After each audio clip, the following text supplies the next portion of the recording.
alichukua loan, na kama Gen Z ajui mambo ya democracy, sisi tuko na vijana ground. Asante. Asante. Haya, wa mwisho hapa. Kwa majina naitwa Robert, mkazi wa hapa Makutano. Mimi nasema natuma hii rambirambi kwa President Ruto. Reasoning is a better thing. Maandamano si mbaya. Kufanya maandamano ni kutafuta haki. Kwa sababu hii kitu imeongelewa na haijawahi timizwa. Hii kitu tunaambia ama tunatuma ujumbe kwa President. Tafadhali kutupea sisi haki yetu, si kulazimisha ama si kitu ya kusukumana. Tunajaribu kuona ni nini tunaweza fanya sababu ya kesho. Kesho yetu ndiyo maana, sababu yake yamemaliza. Sababu umri wako umeenda. Je, watoto wangu wenye wanakuja? Na mimi mwenye nika hapa. Yeye akitoka hapo mahali, mimi nitabaki nikiwa aje? The best thing ni President kunyenyekea, ajua watoto wanataka nini, awafanyie chenye watoto wanataka, so that kesho huyo mtoto yake ataishi kwa maisha poa. Asante. Unaposikia kauli za wakazi wa kaunti ya Pokot Magharibi, kuna wale ambao wanaunga mkono maandamano hayo, ila kuna wale ambao pia upande mwingine wameweza kusema kwamba haitakuwa bora iwapo vijana hao wataendeleza ule msururu wa maandamano, kwani wanasema kwamba mali ya watu wengi inaendelea kupotea kupitia maandamano hayo. Kutoka mji wa Kapenguri ya kaunti ya Pokot Magharibi, jina langu ni Andrew Juma, na tutakuwa tunaungana hapo baadaye ili kukupasha zaidi. Naam, mtazamaji, ndo matukio na vile matokeo kutoka maeneo mbalimbali humu nchini. Karibu sana kwenye awamu hii ya TV47 Matukio. Siku ya leo ikiwa ni siku ya maandamano, tunakupa taarifa kutoka kaunti 47 hapa jijini Nairobi, tukiwa tumepiga kambi. Wanahabari wetu wako tayari kabisa kuweza kukupa matukio hayo na vile matokeo. Ikumbukwe kwamba ni mwaka mmoja tangu maandamano ya Gen Z kufanyika. Ilikuwa tarehe 25 mwezi Juni mwaka 2024. Wanakwetu wananiita Joashon Sare, siko peke yangu, niko na mwenzangu hapa Linda Alela. Mpiga picha akasema kwamba anataka kusikia kama Linda na uwezo wa kuzungumza Kiswahili. Nikamwambia nina uwezo wa kuzungumza Kiswahili. Ni siku ambayo labda ni ya huzuni na pia ni ya furaha, kwa sababu unaangalia jinsi gani tumepiga hatua tunapozungumzia kama taifa tunapozungumzia maneno ya demokrasia. Kwa hiyo tuko hapa kama ulivyosema, biashara yetu ni kuhakikisha kwamba umejua ni nini ambacho kinaendelea popote ambapo upo, na pia kuendelea kuna zote katika nchi, ndio tuweze kujua. Of course I'll be taking this in English, but definitely before we get to introduce our guests, tufanye mambo mengine, sio?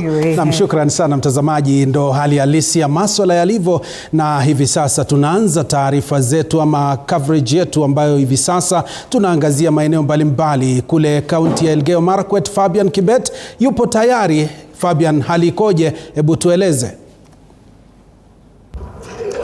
Asante sana Onsare na Odita kwa studio na kupata kwa njia shwari katika kaunti ya Elgeyo Marakwet. Na katika kaunti ya Elgeyo Marakwet, hasa mji wa Iten, hali iko shwari, hakuna maandamano imeshuhudiwa. Kama unavyoshuhudia, kuna wakazi wanaendelea na shughuli zao, wanachapa shughuli zao za kawaida. Bila shaka hata wafanyikazi wakazi ambao wanaendelea bodaboda wako wanachapa shughuli zao, wasafiri pia wako wanasafiri. Hatujashuhudia maandamano yote, na bila shaka Onsare, waje tu tupate kusikia maoni kutoka kwa wakazi wenyewe, watuambie hali iko vipi. Pengine tu ukianza kwa majina yako tueleze, leo kuna maandamano imeshuhudiwa kwa baadhi ya sehemu za nchi ya Kenya. Mbona nyinyi hamjashiriki? Kwa majina yangu ni Samson Kipto, mkaaji wa Elgeyo Marakwet County. Kwa hii mambo ya maandamano, kama sisi wakaaji wa Elgeyo Marakwet County, hakuna kitu inasaidia sisi, kwa sababu unaenda maandamano na uumie bure, na unaenda maandamano ya nini, na hakuna mtu amekutuma kwa maandamano, hakuna mtu amekwambia enda maandamano. Kama wewe ni msasi, ambia mtoto wako afanye kazi ama aende shughuli zingine. Maneno ya maandamano haiwezi saidia sisi kwa Kenya. Tupatie serikali time wafanye kazi yao. Naonanga hata wenye wanasema watu wetu wamekufa sijui nini. Unaenda maandamano na ulikuwa na ugonjwa wako na ikupata hapo. So hiyo ni bahati mbaya. So tufanye kazi wa Kenya, tuache maneno ya kusema maandamano, tupatie serikali time wafanye kazi na sisi tu support serikali, kwa sababu hakuna serikali yenye wanasema iko namna hii na namna hii. Ni sisi wenyewe ndio tulichakua. So tupatie serikali time na wafanye kazi. Asante sana. Pengine tu ungependa kumwambia nini wakazi ambao wanashiriki maandamano? Ukianza tu kwa majina, mbona wewe mwenyewe hujashiriki maandamano siku ya leo? Kwa majina naitwa Brenda, mkaaji wa Elgeyo Marakwet hapa Iten. Hapa kwa Elgeyo Marakwet sisi hatuendi maandamano sababu sisi hatuoni maana ya maandamano. Tusaidii na sisi hatuna Subaru hapa na maprobox, tuko sawa kabisa, hatuendi maandamano. Pengine tu kwa nusu dakika, wewe ni mwanadada, pengine tu ungependa kutoa ushauri gani kwa wale ambao wanashiriki maandamano siku ya leo? Mwenye anashauri anaenda maandamano, usifuate mtu juu ameenda maandamano. Unaenda maandamano kusaidia na nini? Wewe kaa tu uombe Mungu awasaidie, lakini mkienda maandamano mndazidi kukufa tu. Asante sana Onsare, bila shaka wacha tusikie pia kutoka kwa mkazi mmoja katika kaunti ya Elgeyo Marakwet. Ukianza tu kwa majina ndugu yangu, tueleze kuna baadhi ya sehemu ambazo tumeshuhudia maandamano humu nchini. Pengine katika kaunti ya Elgeyo Marakwet kuna maandamano. Kwako wewe mwenyewe mbona hujashiriki? Maandamano mimi naona haisaidii chochote, sababu sasa maandamano, unaenda maandamano na kazi nyingine inakungojea. Mimi naona maandamano wenye wanaenda maandamano ni wenye hawana kazi. Tusaidiane tu, tusiende maandamano kweli. Asante. Pengine tu kwa nusu dakika tu ushauri wako kwa wale ambao wanashiriki maandamano, ungependa kuambia nini?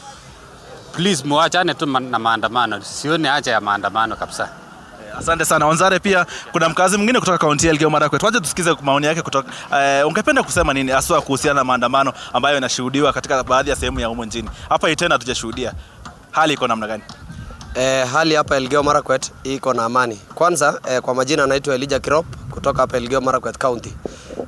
Hapa Elgeyo Marakwet County sana sana headquarters yetu ambaye ni Iten, hatupendi maandamano sababu serikali tumewapea nafasi na tuliwapigia kura, tungomba tu tuwapee nafasi wafanye kazi yao. Na sana sana nikiona hiyo maandamano ambayo inaendelea katika nchi ya Kenya sehemu fulani, hiyo si maandamano ya amani, sababu huwezi enda maandamano ukiwa umebeba hiyo bana ambayo imeandikwa Ruto must go. Ruto must go, hiyo ni amani, hiyo ni maandamano ya amani ama ni ya kufuruga nchi yetu ya Kenya? So ningependa kuomba wenzangu, vijana wenzangu ambaye wanashiriki maandamano, hiyo si kazi nzuri ya kufanya. Na mtu yeyote ambaye anaenda maandamano ni mtu ambaye ana kazi ya kufanya. So kama umekosa kazi pale penye unafanyia maandamano, hata heri ukuja hapa Elgeyo Marakwet Iten ukuje ufanye kazi, sababu hapa tuko na kazi mingi ya kufanya. So maandamano hapa Elgeyo Marakwet hatuwezi ruhusu. Sana sana maandamano ya kuleta furugu kama hii ambayo inaendelea pale Nairobi na pale Mombasa. So maandamano kama haya haturuhusu hapa Elgeyo Marakwet sana sana Iten. Yeah. Asante sana mwenzangu Elijah kwa muda wako ambao umeweza kutoa maoni yako kuhusiana na maandamano. Bila shaka Onsare, wacha tu tusikize kutoka kwa mkazi mmoja. Ningependa tu tupate taswira kamili kutoka kwa mkazi mmoja ambaye anaendelea na shughuli zake, anafanya biashara ya mayai. Pengine ndugu yangu, tunaona unachapa shughuli zako ya biashara yako ya kuuza mayai na bidhaa zingine. Leo mbona wewe uko katika kazi na wenzako wengine ama wakazi wengine wanashughulika na maandamano humu nchini? Ukitazama kamera. Kwa majina naitwa Daniel. Naona maneno ya maandamano haitusaidii. Hiyo wenye wanahusika na hiyo wawajane kabisa. Hiyo tuendelee na kazi hiyo, tukiendelea hatuwezi tusaidia. Endelea tuna kazi. Asante sana. Shukrani sana ndugu yangu, endelea kuchapa shughuli zako. Onsare, hao ni baadhi ya wakazi kutoka kaunti ya Elgeyo Marakwet, wameweza kutoa maoni yao haswa kuhusiana na maandamano ambayo yanashuhudiwa humu nchini, na wao wenyewe wamesema hakuna haja ya maandamano na shughuli tu inaendelea katika kaunti ya Elgeyo Marakwet. Hatuoni maafisa yote wa usalama wakishika doria, hakuna taharuki yoyote na wakazi tu wanaendelea na shughuli zao. Kutoka kwangu Onsare, narekesha kwako. Mimi ni Fabian Kibet. Nam, shukran sana Fabian Kibet, ukitujia mubashara kutoka kaunti ya Elgeyo Marakwet, ukitueleza wakazi wanasemaje kuhusiana na siku hii, wakati ambapo Wakenya ambao ni vijana wa Gen Z wamejitokeza katika miji mbalimbali kuweza kuelezea hisia zao na vilevile kufanya makumbusho ya wale waliofariki dunia wakati wa maandamano ambayo yalifanyika mwaka uliopita. Mtazamaji, hapa ndani ya TV47 tunahakikisha yote unayapata Kenya kutoka maeneo hayo, ili uzidi kumakinika na kufahamu ni yepi yanaendelea uliko na katika maeneo mengine. Na Linda Lela, maeneo mengi pia shughuli zinaendelea vilivyo kweli kweli. Na unajua hapa ndani hatupo peke yetu. Bila shaka. Muhimu kwamba tukuambie tutakuwa na wageni hapo baadaye. Kabla ya kuwa introduce, itakuwa ni vizuri kwamba tuwapatie taswira na picha ya jinsi gani mambo yanaendelea katika nchi. Kwa hiyo nafikiri itakuwa bora tukikwenda sehemu nyingine ambapo ni Makueni. Philip Ngumo yuko ange kutueleza ni kitu gani ambacho kinaendelea huko Makueni. Kwa hiyo Philip Ange, kama unatusikia. Bila shaka. Ange ni kwamba yupo yupo tayari.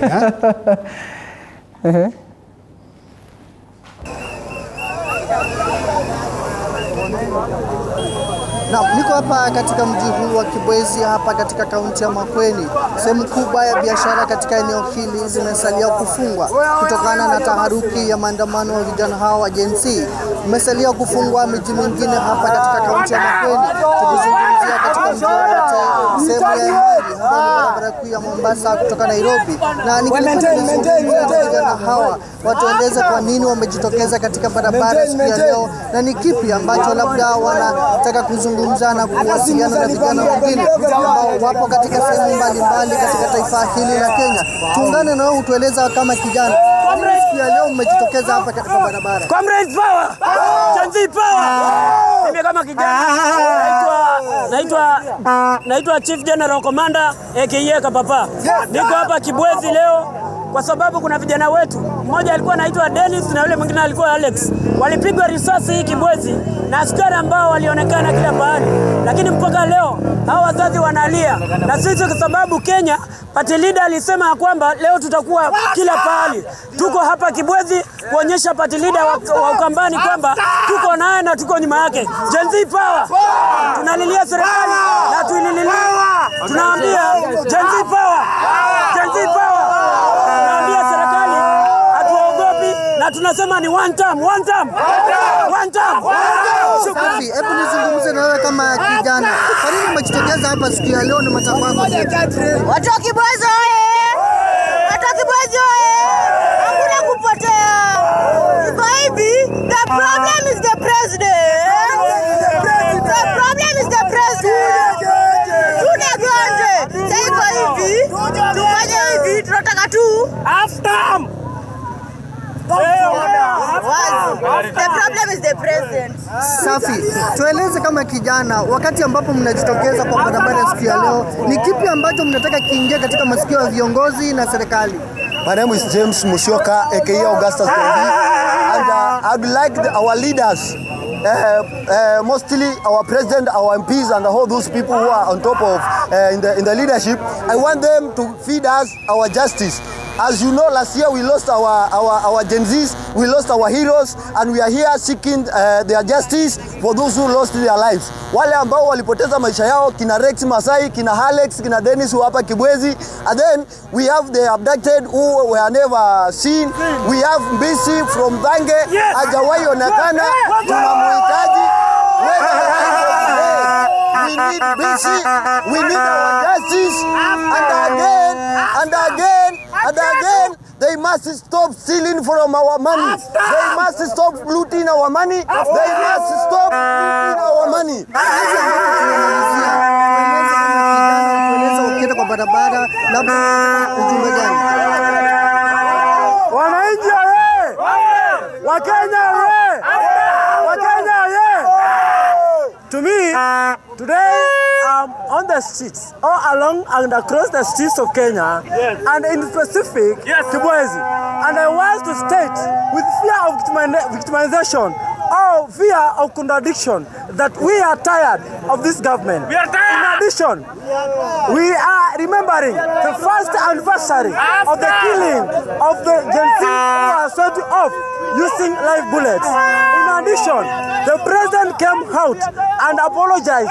We don't know if the apology was genuine, but after that, we saw that Ajuang was killed, was abducted, was arrested from Homa Bay to Central Police. After that, a blogger who stated, who timetable of the Maandamano already is disappearing. We want to be explained why. What is triggering our anger is because the government is not listening to the Kenyans. Let them listen to us. Safi. Tueleze unasikiaje kama kijana wakati ambapo viongozi waliokuwa wanawatetea wengi wao kwa ndani ya serikali? Ya kwanza hatufurahii chenye inaendelea Kenya sasa hivi. Kwa sababu we cannot have a Kenya where the police that should defend us are the ones that are taking part in killing its citizens.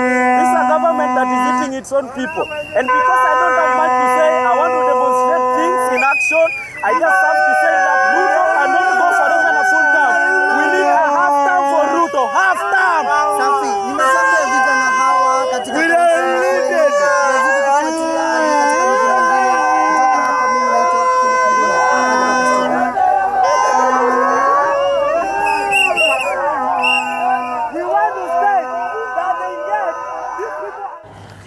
Philip Ngumo huyo mwenyewe haswa.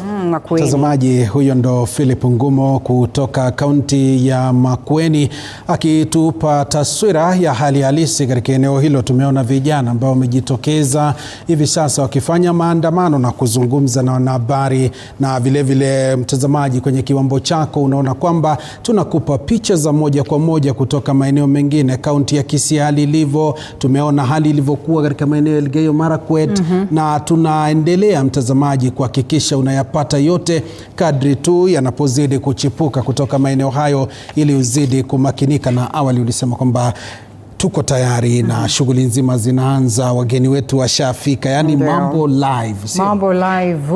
Na ni vizuri sana kuangalia jinsi gani labda Wakenya wanajitokeza kuzungumzia masala haya.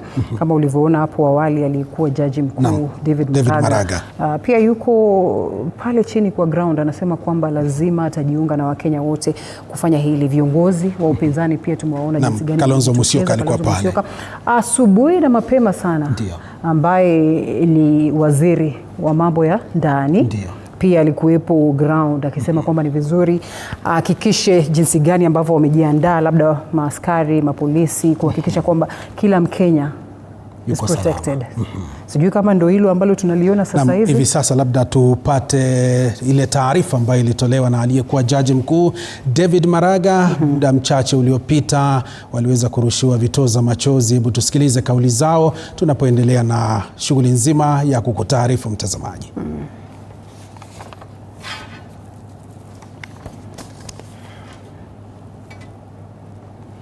Na mtazamaji, tunaendelea kupakua taarifa hiyo, tutakuwa tunakufahamisha hivi sasa. Shughuli nzima inaendelea katika miji mbalimbali. Tumeona taswira ambayo imekuwa ikiendelea hapa Nairobi. Imemwona kaka Mike Kagongwa anavyopambana na vituza machozi. Bila shaka mawe pia yalikuwa yanarushwa pale na yuko salama kwa sasa. Lakini unajua, kwa kawaida watu huwa na hofu, kwa sababu wakati mwingine ndio kuna ile need ya watu kwenda pale kwa ground na kuhakikisha kwamba it is a peaceful protest.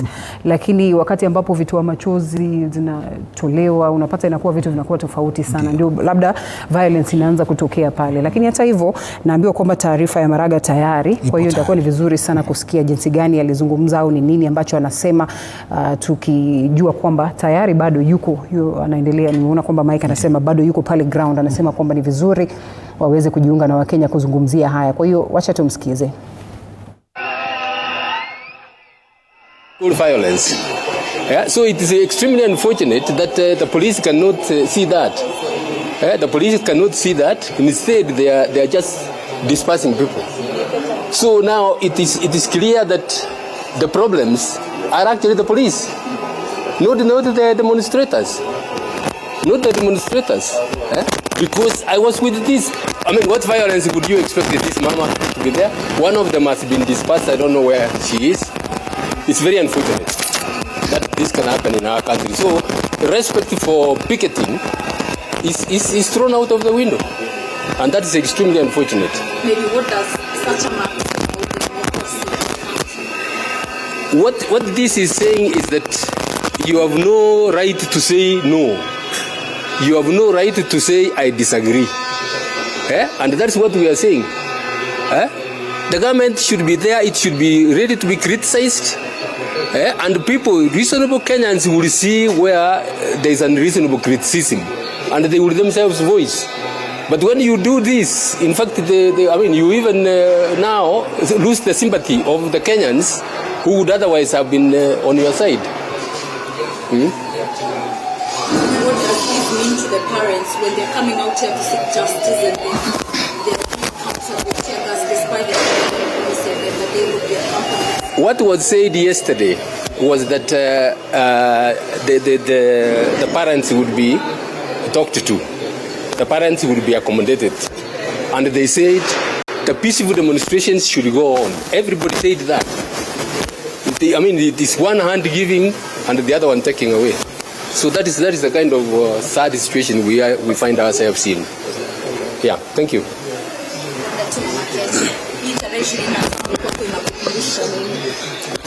Asante sana. Mimi ni Mama Kennedy Onyango. Hii tarehe ilikuwa inanikumbusha Kennedy Onyango vile aliuawa, na nilikuja hapa tu kwa maombi, na pia tulikubaliana, tulienda Central Police Station, tulikuwa na OCPD ni Stokal, tulikubaliana wakasema watatulinda kama wazazi na watakuwa na sisi na watamekisha hakuna kitu tafanyika. Na hata jana usiku tulikuwa TV47 na spokesman ya polisi alisema hata tiaga haitakuwa, watu wataandamana vizuri, na tukasema ni hao wanaanza. Ni ukweli, tumeona wameanza. Pale tulikuwa tumeshikana na Mr. na tukashana na Mama Rex, hivi tulikuwa tumeshikana kama wazazi tu, tunaenda kuweka maua pale Rex aliwawa. Kabla tufike, imagine wametupatia gaskati yetu, na walisema hawatafanya hivyo, na hakuna mawe tumebeba hapa. Bagi yangu ni maji ya kunywa na masweta nitavaa hivyo tu, hakuna mawe tulikuwa tunatembea hivi tukiwa tunaimba, na hao watu wa kamera wakiwa mbele, nikastuka tiaga kati yetu. So atujui ni ilikuwa kubaliana gani, tulikubaliana aje juu ile walisema, na hata iko kwa news, na hata sisi tuliongea, hata mimi hapa nilisign na wakasign,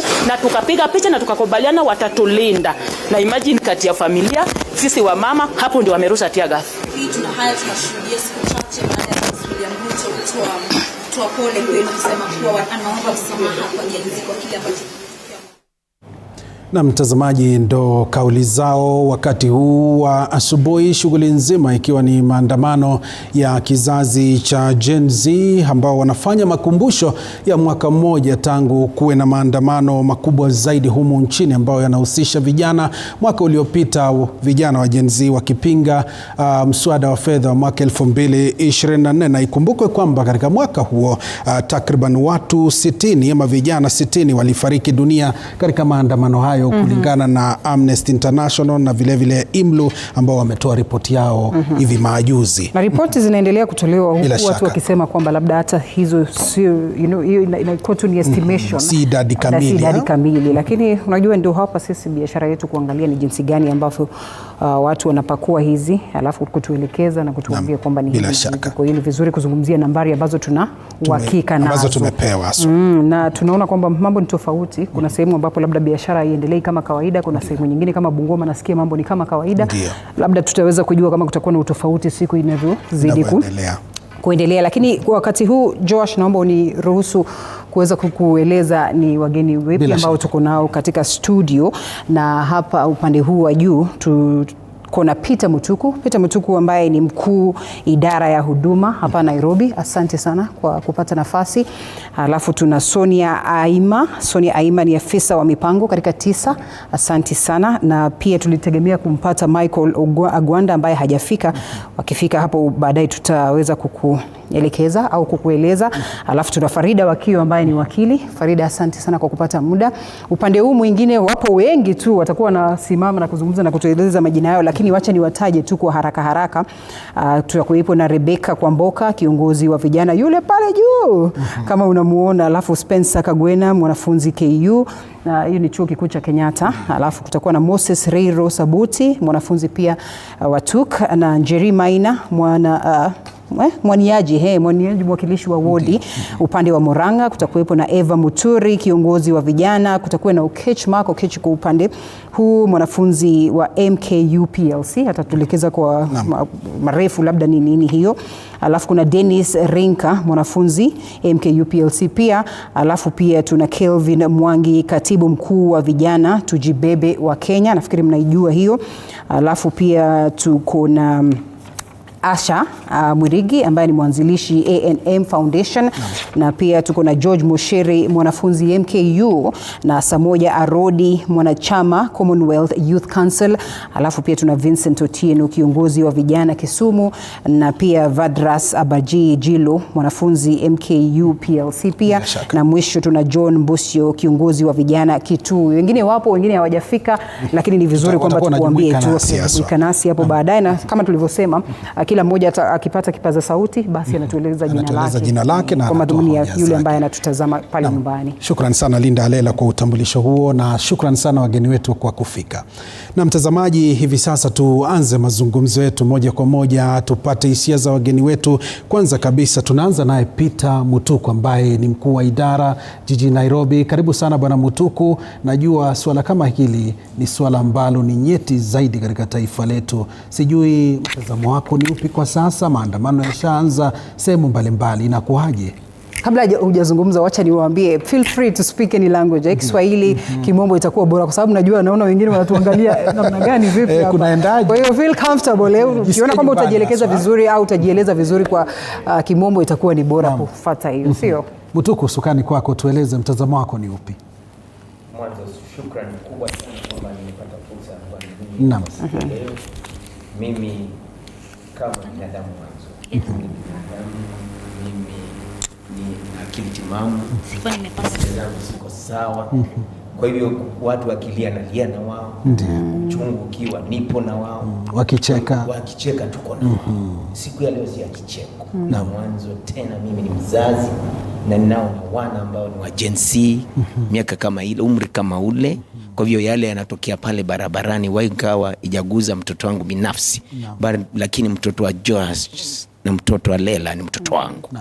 Mtoto wa Monty ni mtoto wangu. Mtoto wa Kamau ni mtoto wangu. Mtoto wa Kiprotich ni mtoto wangu. Kwa hiyo mimi niko hapa mwanzo kwa kumbukumbu ya siku ya leo, yale yaliyotokea, na ilianza kama tarehe 20 pale Kenyatta Avenue ambapo mmoja wa vijana walipigwa risasi, ikaendelea mpaka ikafika tarehe 25. Sasa ikakuwa ndio ngome walipoingia pale parliament, mambo ikakuwa yale yaliyokuwa. Kwa hivyo kama kila mtu amejitokeza kwa kumbukumbu ya siku ya leo, tunataka kuwajuza ninyi nyote, mimi niko na wao kwa mawazo. Niko na wao kwa mawazo kwamba ni kulia twalia pamoja. Kwa hivyo mimi niko na wao, mambo ya kazi ni tofauti. Kwamba mimi hufanya kazi mahali fulani, kwamba hiyo je nitoa mzigo wa binadamu na jukumu la kuwa mimi ni binadamu. Kwa hivyo kama ni kulia leo twalia pamoja, kama kesho ni kucheka twacheka pamoja. Yes. Asante. Sijui kama kipaza sauti kiko upande huo mwingine kipo Labda nimpatie Okech kabla huyo bingwa hajazungumza. Okech, our greatest fear today then would be that we are here to celebrate the lives that we lost then, to commemorate the actions that happened on this particular day, that is last year. But then the fear would be, what is tomorrow like? What will today be like when we see the kind of activities that are playing out in ground? The fear is, are we going to get another soul being lost? I remember there are some people who've told Kenyans, please don't go to the streets because we don't want to see lives lost. But there are others who are saying, we have got to put up a fight because we need a better country.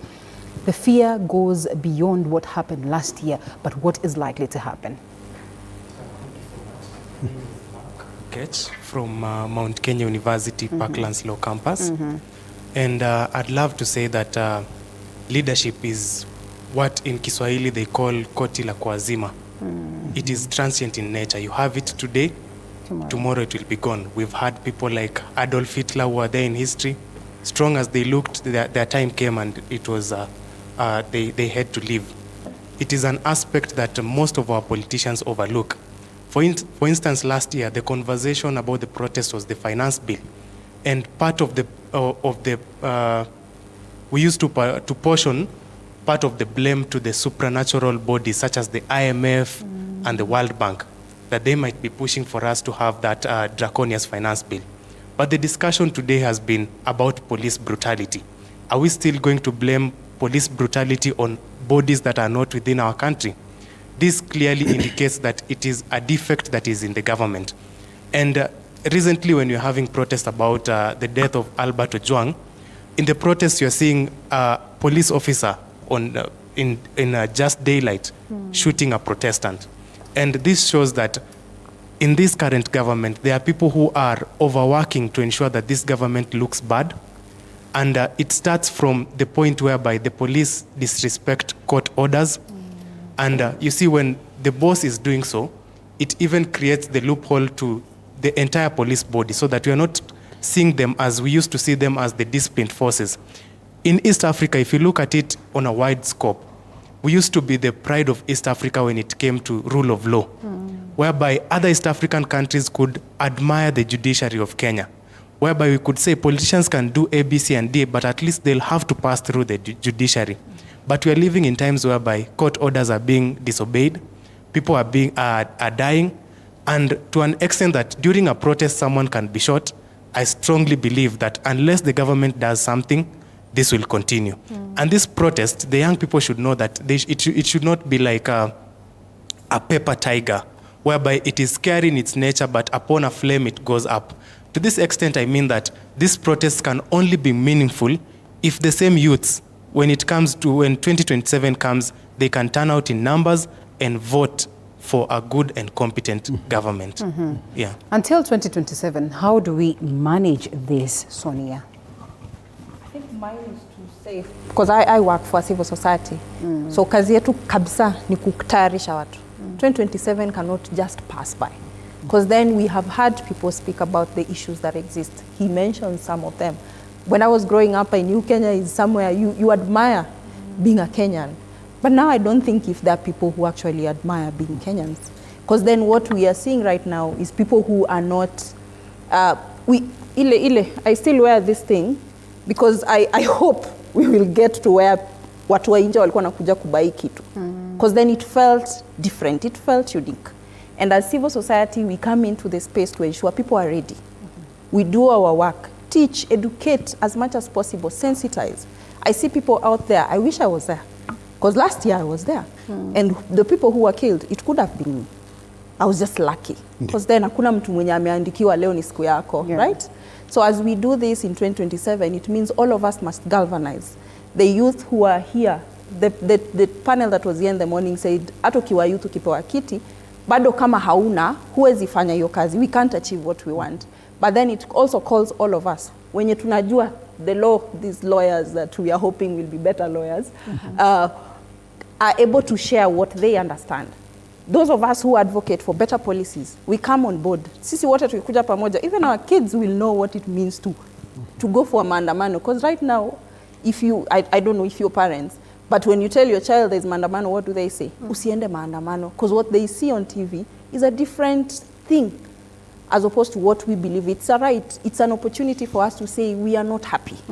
And that's why people are out there. Then you hear someone saying, bahati mbaya mtu alikufa. I didn't leave my house to go and die. I went to say, I'm disgruntled. Please listen to what I am saying. So that's where I stand, and I hope 2027 we will not be speaking back to these issues again. Shukran sana. Tukushirikishe wakili wetu Frida wakiwa hapa studioni. Na nimemwona akicheka wakati ambapo atatuambia alizungumzia mawakili bora. Sijui kama pia na wao wamechangia kwa mabaya. Labda Frida, hili swala ni haki ya kila mtu kujitokeza na kufuata sheria, aswa tukifuata kipengele cha 37. Tuna haki, Wakenya wana haki ya kuandamana, lakini maandamano yawe ya amani. Swala hili, je, tunazingatia hizi haki na sheria zilizopo au tunakiuka sisi kama Wakenya, na tufanye kipi ili kuhakikisha sheria hizo zinafuatwa na waandamanaji na pia maafisa ambao wanafaa kuzitekeleza? Asante sana kwa hilo swali. What I would say, in the spirit of constitutionalism, every Kenyan has the right to go out and picket and even take to the streets as long as it's within the confines of the law. In this case, nilisikia pia Maraga ametaja hilo jambo akisema ya kwamba waandamanaji, they go out in the streets, they are very peaceful, but on the other side they are met with undue resistance from the police force. So for me, from where I'm sitting, I see it as a classical example of necropolitics. It is an attempt of the regime to intentionally take advantage of these citizens that are going after their constitutional rights. So the government is taking advantage of what these people are doing, taking to the streets, and they are meeting them with ridiculous brutality, unmatched brutality. Because like today, the requirement for today's Maandamano was show up with a national flag, a Bible, a cross, or a Quran. And all of these were tools that were supposed to show the government that we are committed to doing this in a peaceful manner. But then on the other side, if I show up with my Bible, if I show up with my flag, I'm being met with tear gas canisters, live or non-live bullets, whatever justification it is that these people are using. So I feel it's an attempt by the government to muzzle us when we are really committed to being peaceful. Na labda nipate hisia zako. Hapa tunaona kila mwamba ngoma anavuta upande wake. Waandamanaji wanasema wanafanya maandamano ya amani. Upande wa serikali wanasema kwamba kuna wale wahuni ambao wanajitokeza pia wanaingilia hayo maandamano. Tutafanyaje ili tuweze kuwa na maelekezi au kuweza kutambua kwamba hawa ni waandamanaji halisi na hawa ni wale wahuni na maafisa usalama wanafuata kile ambacho kinafaa? Nafikiri, I don't think the government is really struggling to identify who is a legitimate, peaceful protester. But what we have seen is a lot of infiltration. Some has been said allegedly to be an attempt or a deliberate effort by those that are trying to protect their elected seats. They intentionally hire goons. They supply these goons to the streets to make sure that these people go ahead to make sure that the protests are not peaceful. For example, last week, or it was the last protest that we had, we saw even vehicles going up in flames. But later we come to realize that these vehicles were intentionally planted there by the state. So I think for the Waandamanaji, for example, for today, if I have the national flag around my neck, or I'm holding it up, or I have a Bible, or I'm dressed a certain way, like, it's easy to identify, you know? So, and also I think maybe for the Waandamanaji, we need to get to a place where we are maturing as a democracy, to a point where, say in the UK, if we are going to protest today, we all make sure we are dressed a certain way. Say we get t-shirts, or if it's the national flags, we are all in the national flag, so that it becomes easy to identify. Also, if you're in the Manaji, we find a way of organizing ourselves better. I'm saying that's because I'm seated on this chair, but to be honest with you, my heart is out in the streets. Because I feel all I have at this point is my voice. It is my democratic right to speak to the loudest possible voice, and it's about time that the government realizes it's time to listen to us, because I don't think any of us is planning to back down anytime soon. Before we go back down there, briefly, Peter, and I like what she says, but at the same time, like they say, that somebody else's rights, or ends where another person's begin. Yeah, that her heart could be here. That she could be here, but physically, her heart is somewhere down the street. But somebody else's heart is not there. They probably feel like I would have been allowed time to go to go and do my normal business, and someone has had to shut down their business because then this has to happen. And historically, not to defend the government in any manner, we have seen instances where people are allowed to go there and picket freely, as the Constitution dictates. But things just move south. And businesses are harmed, people are harmed, a lot of things happen. So it is the government is left with no choice but to, release the security for purposes of protection, but it ends up being something else. You probably have been here in times when maybe we never had this freedom of, you can go out there and picket, freely and without anyone coming for you. Contrary to what we have had some time back, where it wasn't easy for someone to just get to hit the streets and you're allowed to do that. Would you say that in a way we have done a mistake in allowing for this in the Constitution, or perhaps we could have crafted it better, so that even when people get to hit the streets, indeed we experience peaceful protests 100%, so that nobody is harmed and the message is home? Well, allow me today to speak like a lawyer and use this one. I stand to be corrected by her. And I start by saying, for wisdom or lack of it, the Constitution of 2010 was crafted in the manner it was. Okay. And it is in that Constitution that the rights of picketing are enshrined. The problem is not the Constitution. The problem is that we are not living in the spirit of the Constitution. All right, as a people. We need to, whatever in the Constitution, we allow it as a government to move from the papers and get to our hearts before it gets to our minds, because minds can be corrupted. But once we leave the spirit of the Constitution, we live in such a manner, we understand it, that today, like for example, it was announced everywhere that these protesters are peaceful today. And to identify them, it was even... they went to an extent of identifying themselves with the flag, with the Bible, with the Quran, and this other one. So if anybody that it comes and it tries to infiltrate their ranks, that person should be identified by the government agencies, and not stopping and throwing, tear gas, because you are provoking those people. They came in peace and you have started throwing tear gas. It is not warranted, because it's only from 6 to 5. Honestly, Kenya's lifespan is not 11 hours. So after these 11 hours, we have a tomorrow. And tomorrow is for the businesses of reviewing how did we perform. So that next time we make adjustments if necessary. But our biggest problem is that we have a book called the Constitution, chapter 37, and nobody wants to leave the spirit of the Constitution. Na bila shaka, asante sana kwa kauli hiyo. Kuna bingwa pale, uko na mikrofoni, tuambie unaitwa nani na hisia zako ni zipi siku ya leo, ikizingatiwa kwamba ni ukumbusho wa maandamano ambayo yalifanyika mwaka uliopita. Asante sana. Mimi naitwa Dennis Ringa, mwanafunzi wa sheria Mount Kenya Parklands campus. Ndio. And I want to begin by saying that the former president Uhuru Kenyatta once said that if you want to know the true face of a man, give him power and see what he will use it for. And to remind us that even as we commemorate naomba uweke mikrofoni karibu na mdomo wako ili sauti iweze kusikika vizuri. And to keep us reminded of the Gen Z's protests which we are talking about, I want us to think that what exactly has made us to be here where we are today. And to bring it to discussion is that we have a regime that came and promised us on podiums of better promises that we would have seen that they will have improved the life of Kenyans. But then these promises, these very same promises that were made, are forgotten on the table. And to say this is that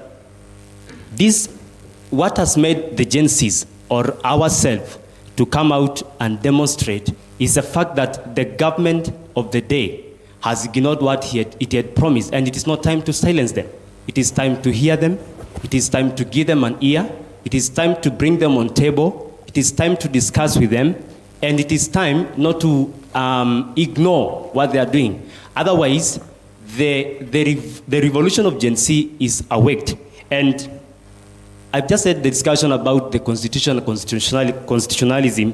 And to say this, that we have I think Kenya has the very best constitution, the 2010 constitution. But how are we implementing the very said competition? For example, Article 37 that says every Kenyan has a right to picket and demonstrate, so long as they are not armed. And for this, the Constitution guarantees such a right. But how is the state, bringing this right to work? Because if you see a Kenyan with a Kenyan flag, if you see a Kenyan with a bottle, if you see a Kenyan with a phone, and then you meet with them and throw them tear gas canisters, and then you throw them live bullets, I mean, they're human beings, and they will react. And that is what brings violence to this country. And so to say this is that the government of the day should hear the Gen Zs, should bring them on table, give them discussion, and hear what they want. What we want is that the best of this country. We do not need anything more than that. And to say this as I finish is that we do not need anything bigger. We want a country that is accommodative to everyone. And Singa, we'll be coming to you to understand what exactly you mean by you should be engaged. Are you ready? Because then we appreciate what happened, the revolution that came with the Gen Zs.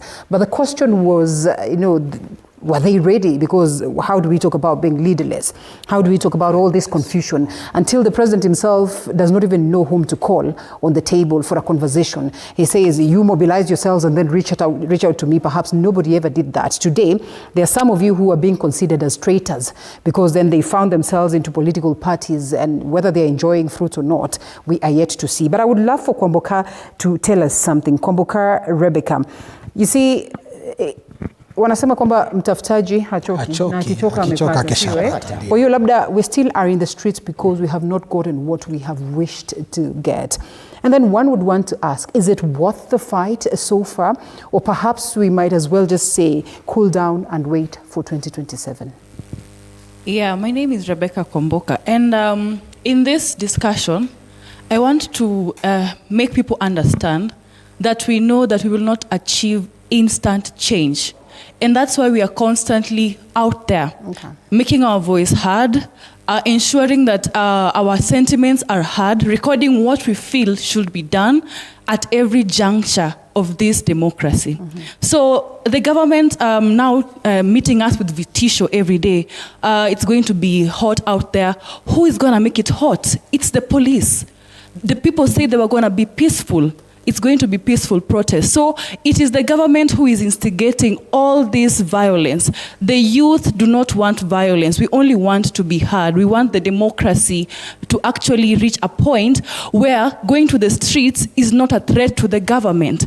And is it really worth it? This is a stage of growth for every democracy. And for Kenya to actually evolve to be bigger than other democracies who have existed for the longest time, we have to allow us to grow. A child has to go through this stage, and it's part of growth. So we have to take it and allow ourselves to grow from just being independent to having constitution change, and now allowing protests to be peaceful and actually effective at the end of the day. Yes. Shukran sana kwa kauli hiyo.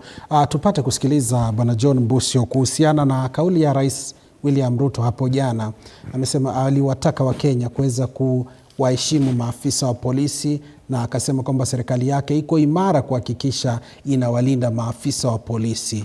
Kauli kama hiyo, kwa mtazamo wako kama kijana wa Gen Z, unaichukulia vipi? Okay, asante sana. Jina langu ni John Mbusio, kama vile umesema, kutoka Kitui, kiongozi hapo. Na kutokana na jambo ambalo rais alilisema, huenda analimaanisha. Lakini you know, this government lacks the goodwill that we want to see as the Gen Zs. One thing that I must say is government is a responsibility of everyone. It's not for him and it's not for us. It's a cumulative responsibility for us to think, because we are the governed and they are the people governing it. So by principle, we become one thing. And now when we look, there is a generational disconnect between the young people and the other generation, which even the president belongs to. And one thing that I must say, for us to move forward as a nation, we should not be pushing so much for the healing that we are calling for the country.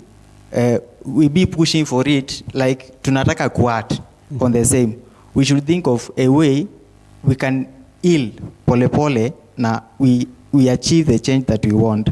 Na hiyo ndio kitu me and some other individuals, we have been advocating for a generational ceasefire. If Gen Zs and the government can come to a decision-making table. For today, we understand. And one thing that I must say, because we are commemorating the individuals who we lost during the last year protest, we brought the conversation on table. And now we cannot be ignored at all. So we need to be a bit mature, come to a table and know where are we going as a nation. Nikukatize, tumezungumzia ili swala la viongozi wa vijana hawa hatuwaoni. Awali tumeona wale wachache ambao walijitokeza, hivi sasa washapata makuu, wameingia mitini. Sasa kiongozi ni nani ambaye atawakilisha vijana katika meza ya mazungumzo labda?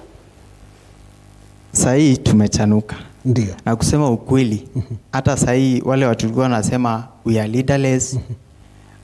Hatuna, hiyo ilikuwa wakati huo. Na sasa kuna viongozi ambao wako. Ndio. Na tunaweza watafuta. Wako na mnaweza kuwatafuta tena au? Kumaanisha wapo. Nasema wapo na hao viongozi ambao wako wanaweza itwa, maybe zile town hall meetings zilikuwa, na tukae chini na tuzungumze na rais. Labda nichukue kutoka kwake ni mwelekezee Vincent. Tried and tested. And perhaps this is a cause for alarm or worry, or cause for us to just go back to the drawing board and figure things out. There is massive appreciation of what the Gen Zs are doing in the country. Because then, of course, we have witnessed even historically that most of this change, and Peter here would tell you, these are changes that have been brought forth by young people, by youth and everything. But on this particular one, it is rather unique, and it's unique globally. But then imagine a scenario where we say shut down, open, let Gen Zs take charge. Because lately we have seen that euphoria and that need for them to literally occupy and take charge. Because there's a general feeling that hata hawa watu wengine wanatuangusha. We don't even need a kosher or a cocktail or a combination of us and them. We want us on the table. Could you please paint a picture of what it would look like? And why I say try and test it is because after that, you know, even in job spaces, the Gen Zs have been tried. And there's a general feel again, and this is out of data and statistics, that again, they probably are not yielding much of results because, I mean, they are not committed to duty and all that. So when we are going to say that we're shutting down and we are according the country to the hands of the Gen Zs, paint a picture of what it would look like. Vincent. Thank you so much. It goes to a matter of character. Because if your character is questionable, then we have a problem. So with the issue of Gen Z, like from last year up to now, among us, we can see like there are people who we cannot trust them completely because like unapata wanaingia kwa meza, wanapata kitu, alafu wanaingia nyasi. So the remaining, a number of us remaining, like we are now stranded, we don't know how to go about it. And I also agree because like most of these changes we are enjoying today, they were hardly fought for by the youth then. Like maybe I can mention people like James Orengo. I can mention like the former CJ Mtunga, among many other leaders. So yes, we should not like relent on this, but we just need to check on strategies, how we can do it better. And I will refer to theory of change. For example, it has got several components, of which I can pick on two. So accountability is a key issue. If we want to go for leadership, like, are we ready? Are we accountable? Because chapter 6 of the Constitution, there's an article which talks of accountability, where leaders should have a reproachable character before going to the offices. And what we are even seeing right now is that people who are already vying, their names of, like, I can talk of a black mark, like there are allegations of scandals and corruptions, but because they have money, they are still going to come to ballot come 2027, and they will still brainwash our people and get to this post. And another key thing about theory of change is communicating and learning. So we have already learned our lessons like from last year. So we just go to the drawing board and set a new pace, like how are we going to tackle this? Because the moment we paste ourselves outside there that now we are leaderless, but some people are coming to take this opportunity, it is very dangerous. Because even right now, if I tell my mom like I'm going to TV47, atakuwa nauliza si kuna maandamano hapo tao. So they are really worried about like us. And it is dangerous, like going to the streets out there, because the police officers, they have been instructed and they are protecting their bosses. But coming again to the recent case of Mr. Albert, you now see the bosses are like they are protected, but now the juniors are now suffering. So let's just get a strategy. Even if we are not going to the streets, we have our mobile phones, and we got a lot of information. We can spread this information to our fellows outside there. Maybe do capacity building trainings on social media and so on, so that at least we nurture change from the grass or the rural areas, so that it grows among us. Thank you. Spencer, is there anything that has been learned at all? Because you know, we were all expecting that upon the change of the of the cabinet, there's going to be a Gen Z thrown in there, you know, perhaps a millennial thrown in there. Maybe they were millennials, but perhaps that was not forthcoming at all. And moving forward, we assumed that the president would be very considerate of what happened, you know, during those times for us to literally get to see him incorporating the voices of the youth. Is it very difficult to pinpoint those ones that are capable? Is it very difficult to say that, you know, these people are ready and ripe to lead? Or what exactly? And literally the same question, paint a picture of what it would be like if we are to close our eyes today and open our eyes and we have a Gen Z government, because literally that could happen in 2027. Thank you. I'm Spencer, law student, Kenyatta University. Concerning the issue that you've just raised, one thing Kenyans have learned is that our president is not remorseful. Our president doesn't care. When he said that he has broken the cabinet, we expected a change, but the same names just switched. We have incompetent leaders in these offices, like the CS of health. He's not associated with anything concerning health. We see leaders who hold offices that they ought not to have. We as the Gen Zs, currently, we ought to be we ought to have a transition, a slow transition. We can't take the leadership all at once. We have to agree that.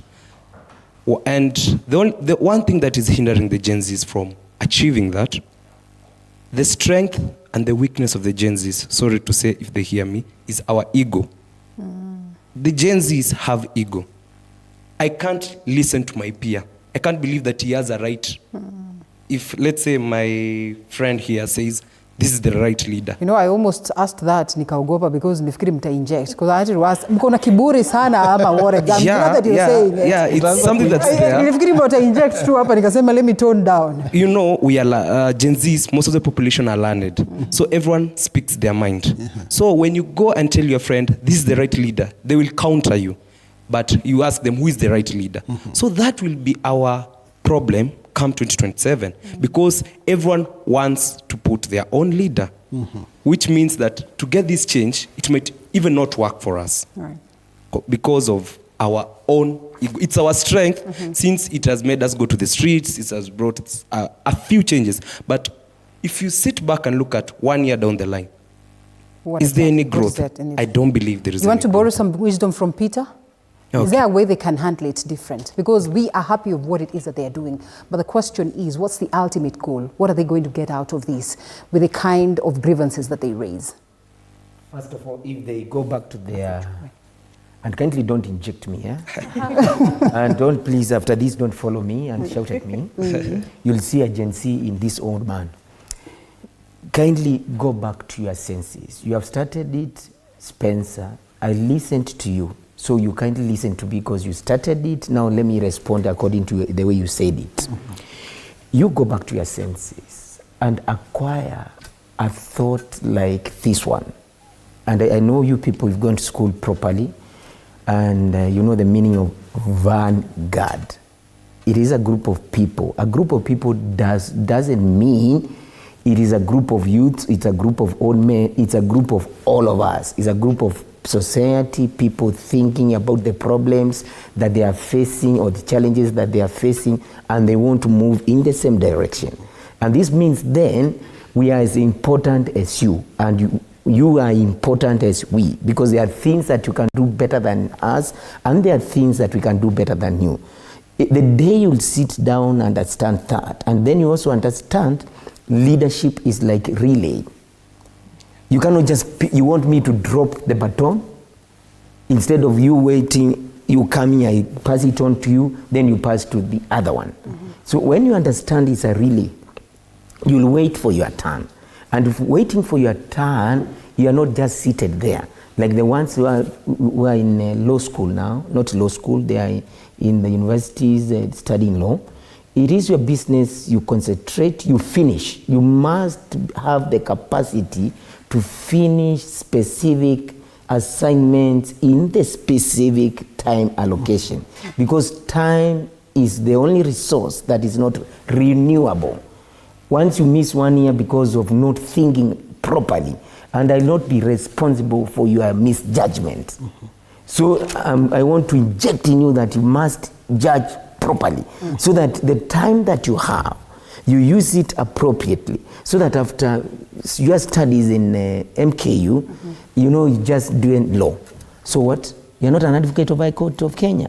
You need to be prepared to move to Kenya School of Law.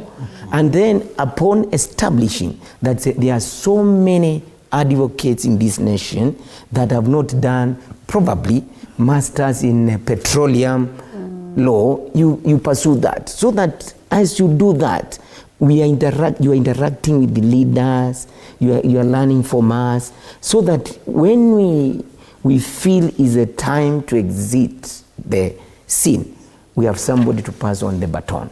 Farida does not agree with you. We will come to Farida shortly to get to understand why. And Nakwamboka pia anasema wamekataa. Akikata macho. Come to you. No. Let me while on there. I did not expect them to agree with you. Agree with me so that the discussion can move on. Okay, thank you. Asante sana kwa hilo. We'll be coming to you. Tutakuwa tunarejea. Mtazamaji, hivi sasa tukupeleke nyanjani kidogo. Tusikilize hisia kutoka jiji la Kisumu. Mwandishi wetu Laban Shikokoti yupo tayari. Laban, hali iko vipi? Hebu tupe taswira kamili.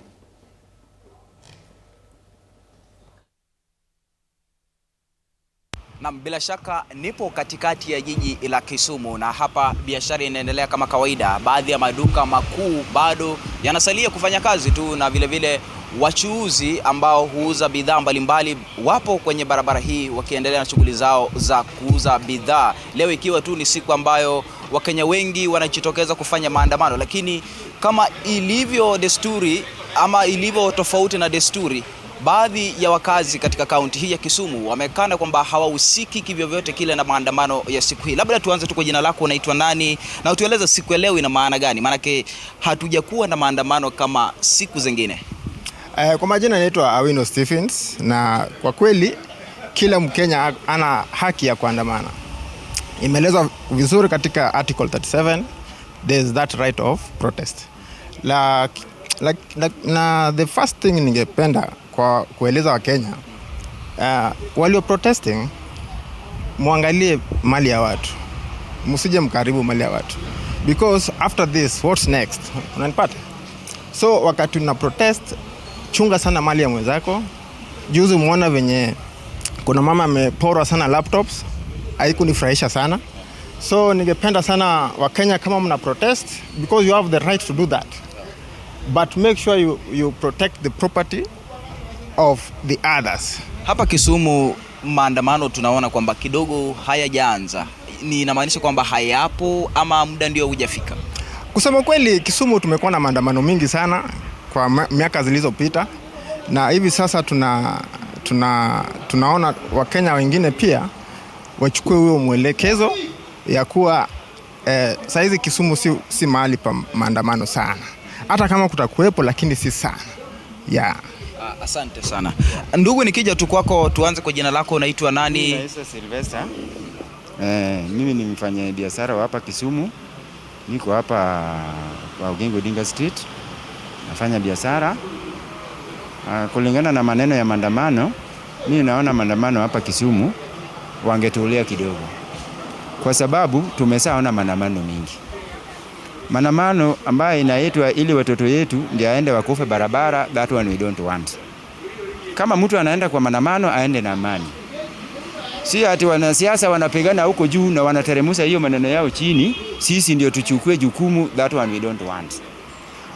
Wanasiasa pia kama wanataka vizuri, wenye politicians waweke watoto yao on the front line. Sio mtu kama mimi mchusi ndio mimi wanataka mtoe mtoto yangu aende auawe, akisao wawa wanakuja kutuma pesa ati M-Pesa sijui ni, that one cannot help me. Ni biashara yangu ambayo mimi nafanya hii kidogo, ndio mimi nafanya juhudi kulinda familia yangu. Unaona? Na advice kwa watu wa Gen Z. Kenya ni kubwa. This is our country. Let us don't go to that direction. That direction tumeshaona, imeshaenda na watu wengi. Utakuwa kwa watu wengi ati mna maandamano, lakini itasika wewe. Na sana sana hii kitu ikitoka unapata inasika mtoto ya maskini. Sasa hiyo familia bado itaenda kukua maskini kuliko vile ule mtoto alikuwa hai. Kama mtoto alikuwa hai, hata kama alikuwa anateseka, anaweza leta kitu hata kidogo, tuseme sasa ameuawa, amekufa. Yeah. Na taswira siku ya leo tunaona kwamba jiji limetulia. Hii ina maana gani? Hii ina maana sisi tumekuwa advice na tuko na akili yetu, sisi ni watu wasema. Tumechoka na maandamano. Maandamano ambaye haileti kitu kwa meza hatutaki.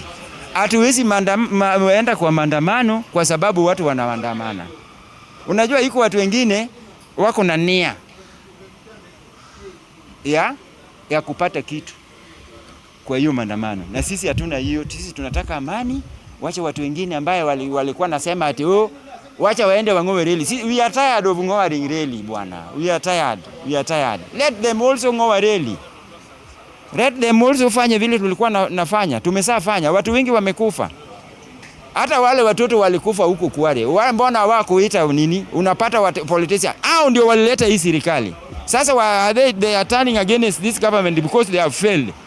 Kama wamefail sio mtu mmoja, ni Wakenya, politicians wote wa Kenya ndio wamefail. Kwa sababu serikali inatengeneza na Wakenya. Na hao Wakenya ndio wanatoa direction ya kupiga kura. Yao ndio walitoa direction mbaya. Sasa failure ni ya politicians. Awache kuletea wananchi. Wafanye mambo ambayo inaweza leta Kenya kwa direction mzuri. Asante. Na bila shaka mpenzi mtazamaji, hayo ni maoni ya wakazi katika jiji hili la Kisumu, jiji ambalo kwa sasa limesalia kuwa tulivu tu, biashara ikiendelea kama kawaida. Nitakuwa nazidi kukujuza kadri muda unavyosonga. Nikiwa Kisumu, mimi ni Laban Shikokoti, kwako studioni. Na shukrani sana Laban Shikokoti ukitujia mubashara kutoka kaunti ya Kisumu, na tunaona kwamba kuna hili swala la broad base tutaliangazia, sio? Tutaliangazia. Bila shaka. Kisumu kumetulia, hata mzee anasema kwamba hisia zake, anasema kwamba tumeandamana vya kutosha, sasa tutulie, serikali tuongoze. Tutaangazia hilo. Mtazamaji, hivi sasa tuelekee kwingine katika kaunti ya Machakos. Nicholas Mbai yupo tayari. Nicholas Mbai, hali ikoje?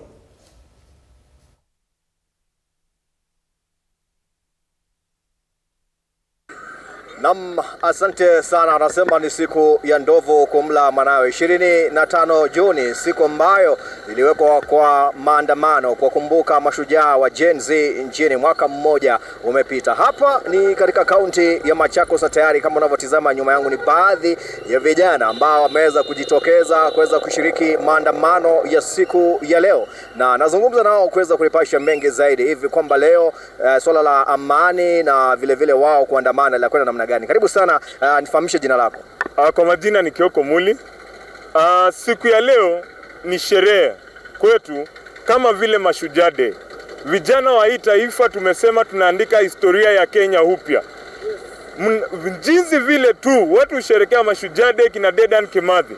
Hivyo leo ndo tunasherekea kina Rex Masai, kina Erickson Mutisia, kina Denzel na wale wote waliuliwa Nairobi. Kwa maana waliuliwa si walifu, waliuliwa ni watu waliokuwa wanapigania haki, wakiongea ukweli, wakisema wacha kutoza ushuru unaopita. Na vijana tumekanyagiwa. Hapa Machakos tumejipanga. Machakos tumenotify polisi. We are working in conjunction with the police. And we want to say today, hakuna vurugu itakuwa Machakos kwa maandamano ambayo tuko leo. Hakuna kutupa mawe itakuwa. Hakuna tiaga, sio ushuru yetu ya tiaga yako vizuri. Sisi tunaandamana. Kwa mkono wangu ni bendera, maua, na nyuma yangu ni bendera zingine, na hizi ni candles tutawasha jioni.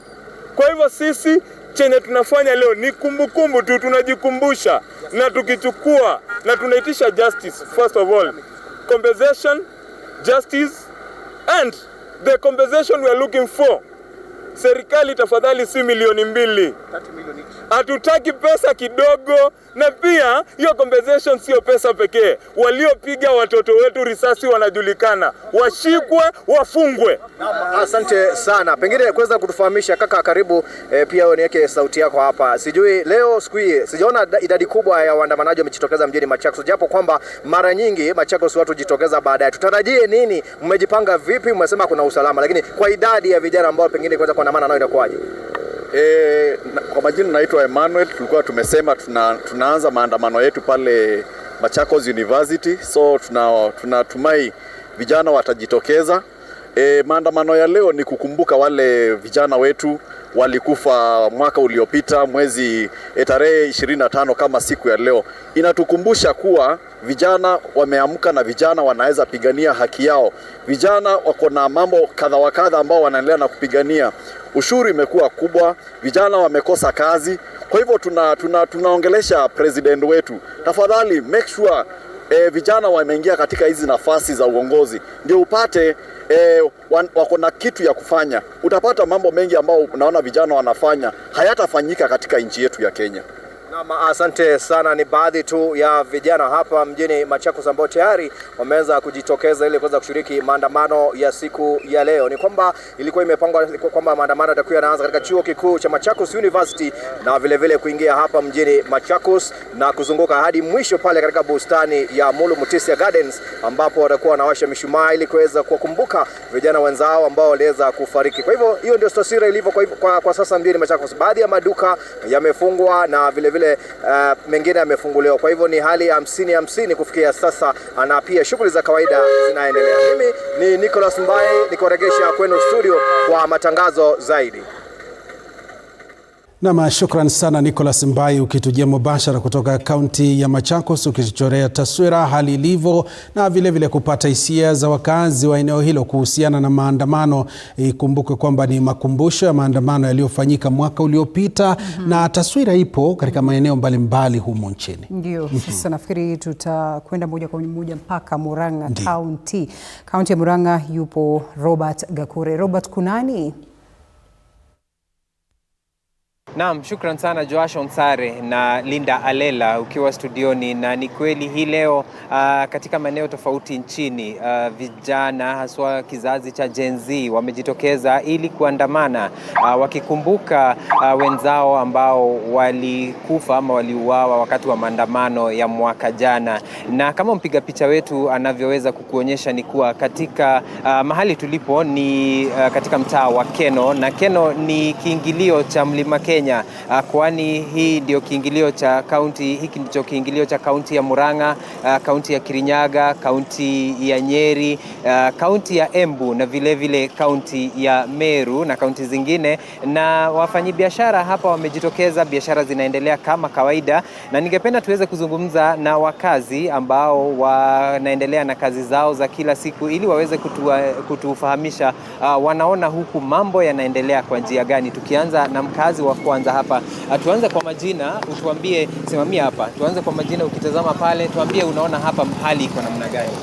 Kwa majina yangu naitwa Reverend Misheki Kimori, mimi ni mkaaji wa hapa Keno, lakini vile nimeonelea biashara haiendi kama kawaida ni kwa sababu watu wanauoga na vile Gen Z walisema watatokea, na ningetaka kusema ya kwamba wana haki ya kutokea ili wakaweza kujieresha, sababu wale watu wanatutawala wanafikiri hizi ni zile tu zilikuwa za zamani.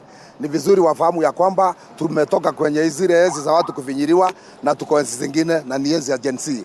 Kwa hivyo mimi nasema ya kwamba ni haki yao waandamane, waji-express vile wanataka Kenya itawaliwe, lakini sio vile viongozi wanataka, ni vile wajiko wanataka kutawaliwa. Kwa hivyo mimi nasema ni vizuri watu wao wanaandamana, Gen Z wapewe ulinzi na serikali. Ile kitu hatutaki ni fujo, na hata kama ni askari kuna vile wanastahili kuhandle hiyo issue, sio kuua watoto wetu.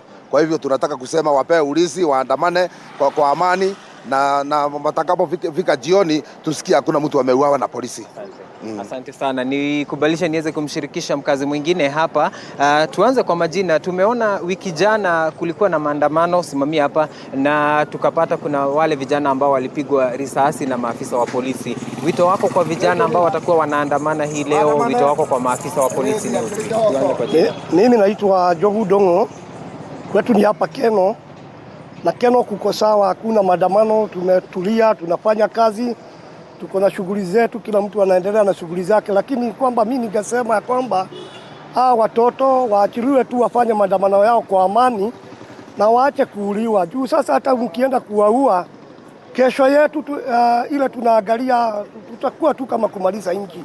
Kwa hivyo ningeomba serikali iwalinde, iwazuie vizuri, wafanye maandamano yao masaa yao ikiisha warudi nyumbani. Mambo ya kuua, hiyo ni mbaya, hiyo siwezi nikasapoti mimi kama Mkenya, hiyo ni mbaya. Tungeomba amani kama hawa watoto, unaona hawana vitu, hawana vimbo, hawana nini, wale watu wanakuja kuchochea ndio wanaleta vita, lakini hiyo tungekemea kabisa. Tungeomba kuwe na amani. Pengine wewe unafanya biashara gani na leo biashara yako inaendelea vile huwa inaendelea siku zingine? Mimi kazi yangu huku ni kubeba takataka, lakini kazi yetu si tunaendelea vizuri. Hakuna ubaya kwa kaunti, kwa nini? Si tunaendelea vizuri. Pengine tukimalizia, tumeona viongozi, kuna wale ambao wamekuwa wakitumia lugha ya kutusiana na wanaleta mgawanyiko kati ya Wakenya. Wito wako kwa viongozi ni upi mkiwa Wakenya? Mimi ningewaomba watuliwe na amani. Uchaguzi utafika tu 2027 na hiyo ndio raia wataamua. Kwa hivyo ningeomba amani mimi.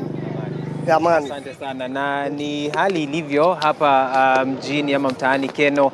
Wakazi wanaendelea kusema kuwa cha muhimu ni kuwa na amani, na kama vile ambavyo tumekufahamisha ni kuwa katika mtaa huu wa Keno biashara zinaendelea, vijana bado hawajajitokeza. Kile tutafanya ni kuendelea kuweka jicho letu katika maeneo tofauti katika kaunti ya Murang'a, mtaani Murang'a, maeneo mengine kama vile eneo la Gatanga, Kandara, Kigumo, Kangema, Mathioya, Maragwa na maeneo yote ili kuhakikisha kuwa kukuletea taswira ya vile mambo yataweza kujitokeza na tuweze kukufahamisha pindi siku inaendelea. Kwa niaba ya mpiga picha na vile kwa niaba ya runinga ya TV47 kutoka hapa mtaani Keno, kaunti ya Murang'a, jina langu ni Robert Gakure, nikirudisha usukani kwako Joash Onsare na Linda Alela.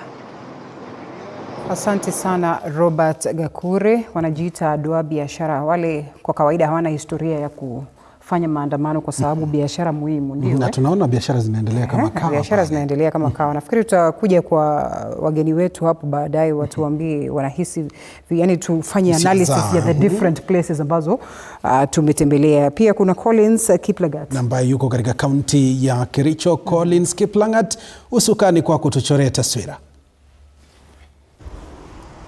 Naam, shukran sana. Kwa sasa niko katikati mwa mji mwa Kericho kuweza kutathmini hali ilivyo katika eneo hili kuhusiana na maandamano ya siku ya leo, lakini kufikia sasa hivi bado hatujaona vijana hawa wa kisasi cha Gen Z wakiandamana hapa mji wa Kericho, lakini tumeweza kufanya matembezi hapa na pale kuweza kuona hali iko namna gani, na ile nitakachosema ni kwamba hali hapa mjini Kericho ni ya kawaida, huku maafisa wa polisi wameweza kushika doria hapa kuhakikisha hakutakuwa na uharibifu wa mali za wafanyabiashara iwapo vijana hao wataweza kuandamana siku ya leo. Na kama unavyoona tu hali ya biashara inaendelea kama kawaida hapa mjini Kericho, huku baadhi ya wafanyabiashara wakishiriki katika kazi zao za kila siku. Na kabla sijamalizia, ningependa tu niweze kuwapa wakazi wa eneo hili kutuelezea hisia zao ni sipi kuhusiana na siku ya leo. Labda tu nikianza kwawe, uanze kwa majina, utuelezee hali iko namna gani, matarajio yako ni yapi siku ya leo? Kwa majina yangu naitwa Bernard Koros. Kericho tuko watulivu kabisa. Biashara inaendelea vizuri na tunapenda president wetu. Tunapenda rais na rais anafanya kazi. Kenye tumeshuhudia saa hii ni watoto wadogo ambao wanafanya hii maandamano. Lakini vile serikali na hata sisi wa raia wenye hatufanyi maandamano tunajua kuna watu ambao wananunua hao vijana ndio wafanye hii maandamano.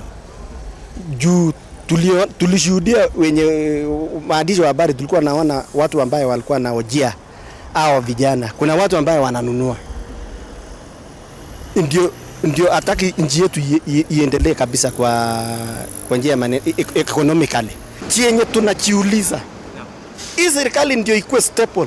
Mkikuyu lazima akue kwa bawa, ndio hii serikali ikuwe staple. Hiyo ndio kitu ambayo imesumbua sisi kabisa. Tunaombea nchi yetu, Mungu ndio damu isimwagike. Naam, shukran sana kwa wakati wako. Labda uweze kutuelezea hisia zako ni sipi siku ya leo? Kwa majina naitwa Judith Bet. Mimi ni mkaji hapa Kericho. Na nataka tu niambie vijana waache maandamano. Waache kutumiwa na viongozi kama Rigathi Gachagua. Mtu mwenye hata hapendi amani, anamtusi tu rais. Na tunapenda rais wetu. tunapenda president wetu na tunataka tuambie Rigathi Gachagua akome tu, awache kumtuzi rais wetu, awache hii mambo ya kulipa vijana waende kwa maandamano waharibu amani ya nchi, na naambia tu vijana waone future yao ya kesho. Hawa ni viongozi wa kesho. Asante sana. Labda tu nikimalizia, uweze kutuelezea iwapo vijana hao wataanzisha maandamano siku ya leo hapa mjini Kericho. Je, wito wako ni ipi na hisia zako ni zipi? Asante sana kwa TV47.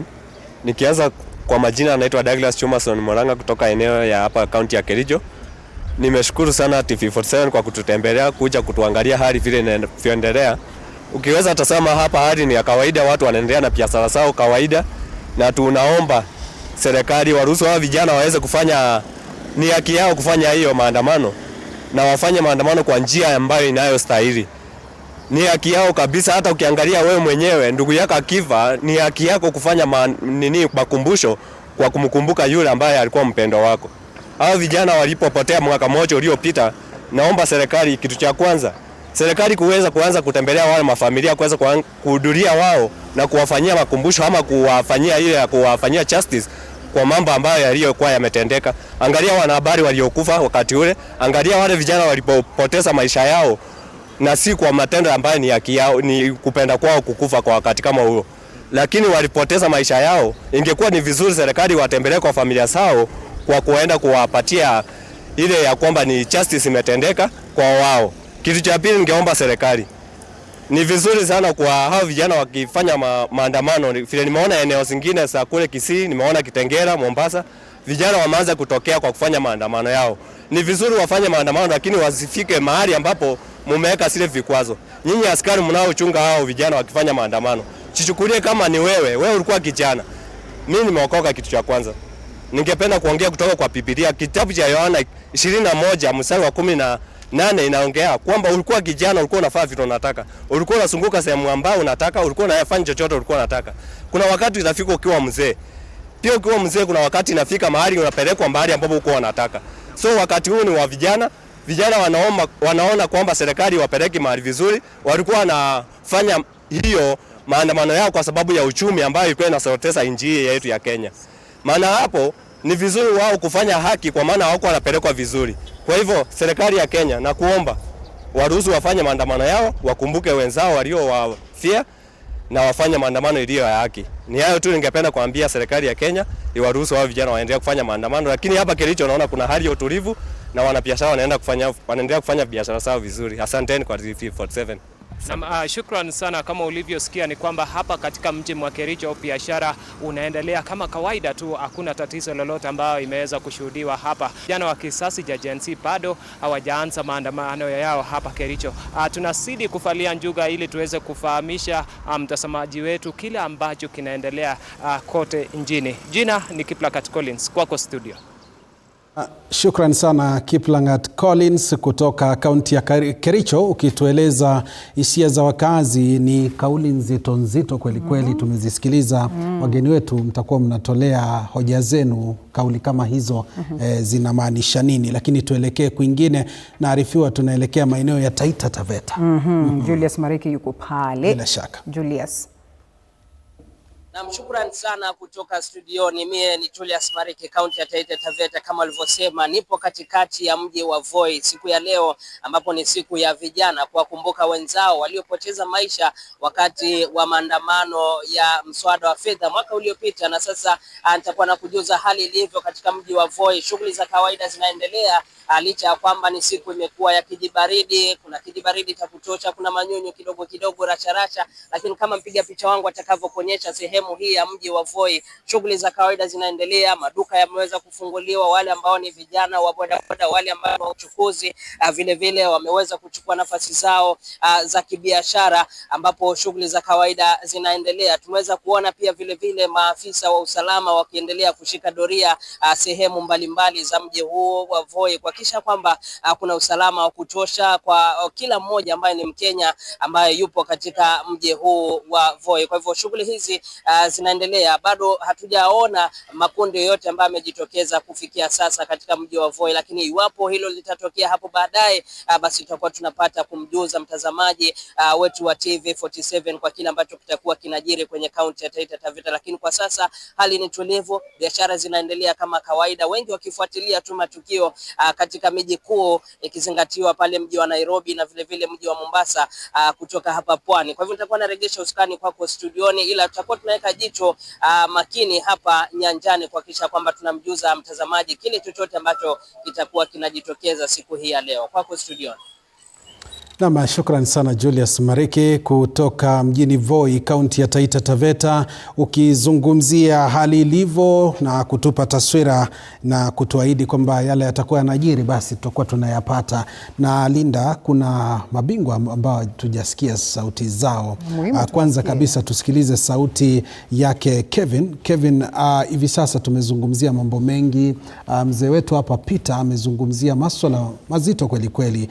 Masuala ya mpito, kanasema kwamba kila kitu kina timelines. Mbona msisubiri timelines ambazo zipo, mkuwe mentored very well, ili mkifika mahali ambapo mnapata mamlaka haya kuongoza taifa mnakuwa sawa sawa? Mbona hii subira ipo tena? Asante sana.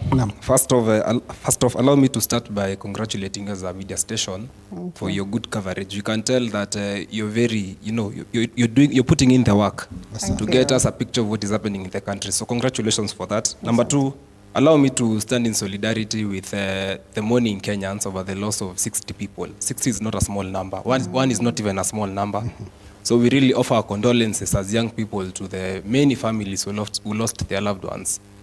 I come from a political party, and the pioneer party leader of my political party was not a cabinet secretary in the last, in the last year, in June 25th of 2024. But today he's a cabinet secretary in this country. And one thing, I agree with Peter partially, but I also disagree with him to some proportion. Reason behind it is that we need to get to a point where we have the collaboration of the energetic and the experienced. They have the experience, we have the energy. But the lengths to which they want us to wait, we don't really subscribe to the waiting. And I feel like when I look at Peter, he's probably of the generation of the president and those that are in power today. So first, Generation X, say it loudly. Yes, that Generation X. You see, and when I come to our Gen Zs, the other day you had an MCA from Nairobi say that we have two types of Gen Zs, one who uses the fridge and one who doesn't use the fridge. So what does this tell us? At each and every point there shall be the differences. So we are okay with waiting. We are okay with doing this thing our own way. But what we do not subscribe to, and what I do not agree with him, is how he tells us, wait until we finish, then we will leave this thing for you. No. The Mau Mau people did not wait until Mzungu left. They had to push until Mzungu left. So, and I feel like that's where the Generation X is going wrong, thinking that the young people will have to sit pretty and wait till Peter has left whatever he's doing so that I can come in. Perhaps this is brought about by the fact that the young people have also said, can you Generation Z exit so that we can come in?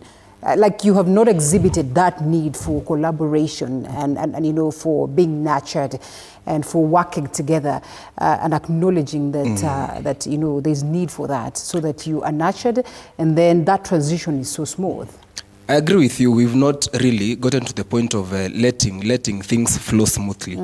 And the reason as to why we've not done that, because you don't tell me that we are supposed to really sit and wait for these positions to find us.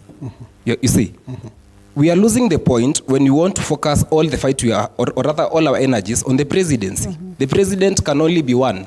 We have more than 1,000 MCAs. Right. Why aren't we strategizing as young people? And that's why I don't also agree partially to the movement today. Because we are not sitting and saying, by 2027, every MCA will be a Gen Z. What if we had that as one of the agendas in the movement? Today is June 25th. Today will pass. What next after today? what next of this movement after today? Will we also come next week or rather will we wait till 2026, June 25 and say 2 years? Will we wait till 2027 and say it's election time, let's vote for whoever? So we are still bound to disagree to some lengths, but also, as we also disagree, let us look at the most important things in this movement. If, for example, as a political party, and as young people in a political party, we are pushing the young people to look at the leadership positions they can occupy. Can you, for purposes of the viewer, tell us what political party you come from and who is this leader of yours? Thank you. Because also there's a broad-based concern here that we must address. And there's that feel that the youth that are under these figures that are in government have literally changed tone. And I have hosted a couple of them. Last year they were talking of a different thing. Before you know it, mtu anaongea kilugha ingine mpaka hata tumemsikiliza yule mzee kutoka Kisumu anasema hiyo siku ingine times have changed. Thank you. I belong to Jibebe wa Kenya Party and the pioneer party leader, and he's the first governor of Kiambu County. He was the first governor of Kiambu County. He is the cabinet secretary, Ministry of Information, Communications and the Digital Economy. He doesn't allow me. Okay. He doesn't know his party leader. He is not the pioneer. He's not the pioneer. He is the pioneer party leader, my friend. Oh, you are talking of William Kabogo? Yes, he's His Excellency, please. Yes. His Excellency. You His hear? Excellency, please. Okay. So you'll give me a break. And that's why they also need to give us a break, because you look at the political parties, as I was saying before. Peter tried to inject, and I can inject better than he can. So you look at the political parties. Of course, there's been the issue of democracy in political parties, but in the political party I belong to, our clarion call as young people, let us go for these elective seats. And that is where me and Peter will be vying in the same position. He wants to become MP probably. I also want to become MP in the same region. What happens? We face off in an election that is fairly facing off each other. But telling us to just sit and wait for these things to find us, that is why I find it wrong. Number two, you've mentioned something about people changing tone once they get to office. Today, we have one of the youngest principal secretaries, the Honorable Fikirini Jacobs. He is the principal secretary, State Department for Youth Affairs. He is a Gen Z. Why aren't we asking him questions? We only want to point fingers and say, young people get these seats and they do not do anything. Today we are seeing protests in, the farthest ends of this country, in Kisii. Is Kasmuel Makoure there? Is Hanifa there? Are all these people in the movement there? So this thing is the responsibility of each and every young person. Let us work on the way we think. Let us work on the way we perceive these issues. Let us work on the way we perceive change. Change will come whether you want it or not. I'm sorry, just allow me to ask this question, and we don't want to focus on you much, or perhaps focus on individuals. Yes. You have seen what has been making rounds on social media as to the performance of your party leader. And perhaps looking at his gubernatorial ride and whatever ride that he has made in capacity of leadership. Are you disappointed? Are you happy? Do you feel like the president could have done better in picking a different ICT minister, or you are confident that he is taking us? Because this is a docket that holds a majority of youth. This is perhaps a docket that is actually bringing us this change and movement that we are seeing today. The Excellency William Kabogo is one who has a proven track record. First, he was the member of parliament for the larger Juja constituency when it had Thick and Ruiru in it. And he worked for the people of Thick and Ruiru. You go and ask those people in those areas, you will find their things he did. Number two, he was governor Kiambu County. Today, send your people to Kiambu Hospital and see what is happening today and ask what was happening back in the day. So, to me, it's not, we can't... ICT. In the Ministry of ICT... Mouse ni propaganda. I'm talking about that. I first off congratulate him, because when people are making very many memes about him, memes that to some extent were just not respectful to him as an elder in this country, he just laughed about it. You understand? So, and his role as a cabinet secretary in the Ministry of ICT is to oversee various things that happen in a ministry. There was the conference on digital matters in Mombasa, That conference went on well, and I believe you guys were covering the same. I watched TV47 in my house every day. I saw you guys cover that story. So to me, what I look at is how he has run affairs in this country. Look at the political party of Tujibebe. There are young people in the executive of the political party. Today, go to this, even the newly formed DCP. In the executive of that political party, how many young people are there? So this thing is at times, and that's why I'm calling for the working together of the differences and of the different generations we have. The Gen X, the Gen Z, the other generations, and the millennials as well. Shukran sana. Umezungumzia swala la mpito ambalo nilikuwa nimeliangazia hapo awali. Mpatie huyu bingwa mikrofoni Moses Riro kama sijakosea. Na kuna hili swala ambalo nyinyi kama vijana mnalipigania kweli kweli. Mnasema kwamba mnataka uongozi mpya, uongozi wa vijana, lakini kuna mahali ambapo kunaenda mrama. Tumeangalia katika chaguzi ambazo zimepita, ndio vijana wanajiandikisha katika upigaji kura. Mwisho wa siku hawajitokezi. Kunaendaje? Mbona tupiganie mambo ambayo hatutaki kuyatekeleza kupitia na vijana wenyewe wanasema kwamba wale watu ambao wamewaika pale katika serikali, katika bunge, wafanyi kazi inavyotakiwa na wapigi kura. Mbona iwe hivyo? Shukran sana. Najihisi niko nyumbani kwa sababu lugha yenyewe ni ya kirafiki. Kwanza kabisa nitaweza kusema kwamba kuna kama kivangaito hivi. Watu wanachanganyikiwa kwa sababu hatujui lengo kamili ni lipi. Lengo ni kubadilisha uongozi ama ni kubadilisha uongozi kwa namna gani? Kwa utekelezaji ama kwa umri? Unaona, kwa sababu vijana wengi wanasema kwamba wanataka kumuondoa kiongozi fulani kwa sababu mimi ni mmoja wao, lakini unaona usituweke kwenye hilo kikapu kimoja. Kwenye kikapu kimoja. Unajua kulikuwa na vikapu vya ukabila na sasa kumekuja na vikapu vya kiumri. Kuna umri wa millennial, generation X, generation Z. Kwa hivyo unaona ni kama wanapigana vita. Lakini hatujui haswa lengo ni lipi. Lengo ni kumtoa huyu kiongozi ambaye performance yake iko chini, ama ni kumtoa kiongozi ambaye ana umri wa juu? Tuambie. Lengo ni kumtoa kiongozi ambaye performance yake iko chini. Na hatuwezi kujua, au vijana wengi, mimi ni mmoja wao, na nina tatizo moja. Kwa sababu tushaona kwamba kuna vijana hata kule shuleni, university, hata sijajiintroduce, naitwa Moses Riro. Introduce huyu bila shaka. Mwanafunzi wa ufanisi majengo kule Technical University of Kenya. Nilikuwa na tatizo kidogo, manake wengi hapa ni wanafunzi wa masuala ya sheria. Lakini bado pia tunajenga nchi. Ufanisi wa jengo ni ina maana gani kwa kimombo? Architecture. Oh, nice. Ndio. Sasa sijui hoja zako ni zipi, kwa sababu umezungumzia vijana hawajui wanataka kumtoa kiongozi huyu. Na kwa nini? Nazungumzia hoja kadhaa.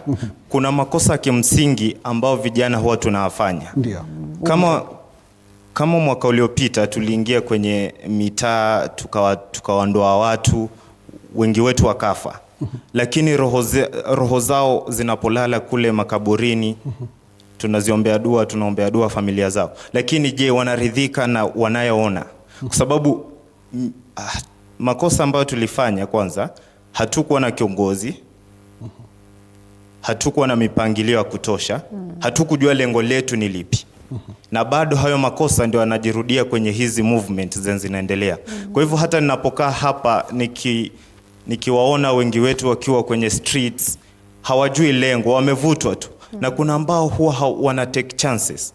Ukiona mambo kama hayo yanafanyika, watu wamejikusanya mahali, watu wanafanyika, vifo vinafanyika, wengine wanakuja wanasema sisi ndio viongozi, sisi tulienda tukafa pale, alafu wanachukuliwa wanaingia kwenye hizo ofisi, alafu unapata hakuna chochote kinachobadilika.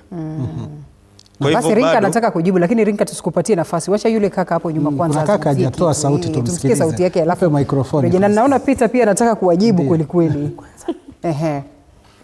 Proceed. Bila swali tu, what do you make of the activities that are ongoing right now?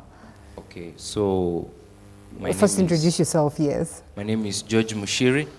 I'm a law student at MKU Parklands, and I'm very happy to be here with you. Thank you. So we can clearly see in the Gen Z movement, that there's a lot of deceit and there's a lot of opportunistic people.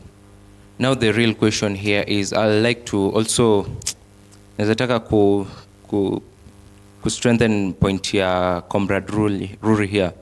Amesema that amesema that kuna a lot of opportunistic people. Alafu the main question is, should we remove the guy that is incompetent or old age? I want to strengthen that point. We should remove the incompetent person. Even if we riot a lot, na nikukatiza, umesema incompetent persons. Yeah. Umetumia vyombo vipi kupima kwamba ukasema kwamba huyu wako incompetent? Kwa sababu kuna maswali mengi yanajitokeza unaposema incompetency.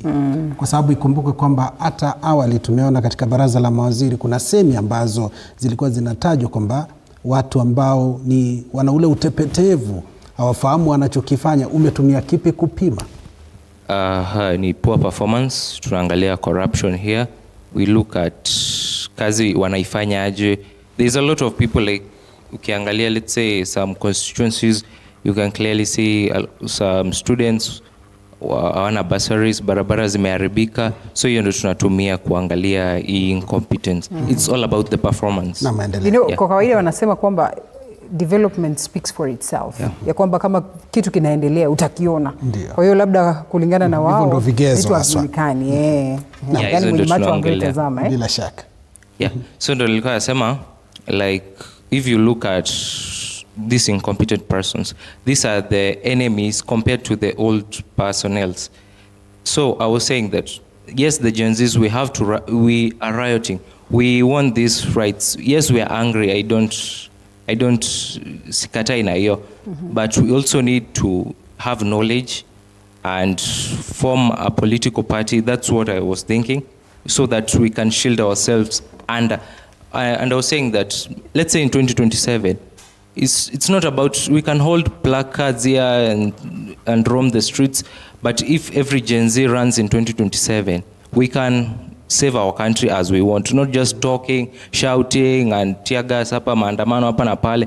Yeah, yes, tutaandamana, yes, but after that. So I really think that every Gen Z wanafaa ku hold these positions so that we can change our country. Asante sana kwa kauli hiyo. Na unapozungumza kuna swala la uhamasishaji, Peter, tutakuja kwako. Mashirika ya kijamii kama 9 yanashiriki pakubwa katika kuhamasisha jamii kuhusu masuala mbalimbali. Kwa mtazamo wa yale ambao tumeyasikia na jamii kwa jumla kama 9, mnadhani kwamba vijana wetu wana ufahamu wa masuala ambayo yanalikumba taifa hili kwa sasa? Kwanza kabisa wacha nianze na historia ya kikapu. Ndio. I think we need to get to a place where we stop labeling and agreeing what the problem is. As TISA tunafanya hizi kazi, as you've said. We go around the country speaking to people. And even before the protest last year, personally, because I engaged with grassroots, I knew something is going to come up. Because you could feel, unasikia watu wanasikiaje, there's anger, there's frustration. At that point, SHA was not working. I don't know, there was a lot of transitions, but people don't know exactly what to do. Ukienda kwa huyu ofisi, kama kawaida, kuna koti imewekwa. There's nothing you can do. Unarudi home na mgonjwa wako. Ukienda kutafuta basari, unajua mheshi, haumjui. So at that point, ukizungumza na watu, you could hear people are saying that. So the problem, what we are mentioning here are all issues. Wamesema corruption. Amesema nini tena? Nini tena tunaona? No development. No development. What is the root cause of all that? There's a problem. And that problem ideally is just governance. So that's why utasikia wengine wanasema Ruto must go. But pia kwa vile wanasema Ruto must go because they believe the problem. Huyu mwenye yako, it's the position, the seat, the office. Yeah. The office has power to say, let's stop. Let's reflect. Let's think. Because kwa nyumba yangu nikisema watu watoki, nitafunga mlango na hakuna mtu atatoka. Bring just to my own home. But then let's come back to the country. I don't know. I don't know how you people run the country. But from a civil society space, there is a problem. And this problem is pegged on good governance. We are lacking that.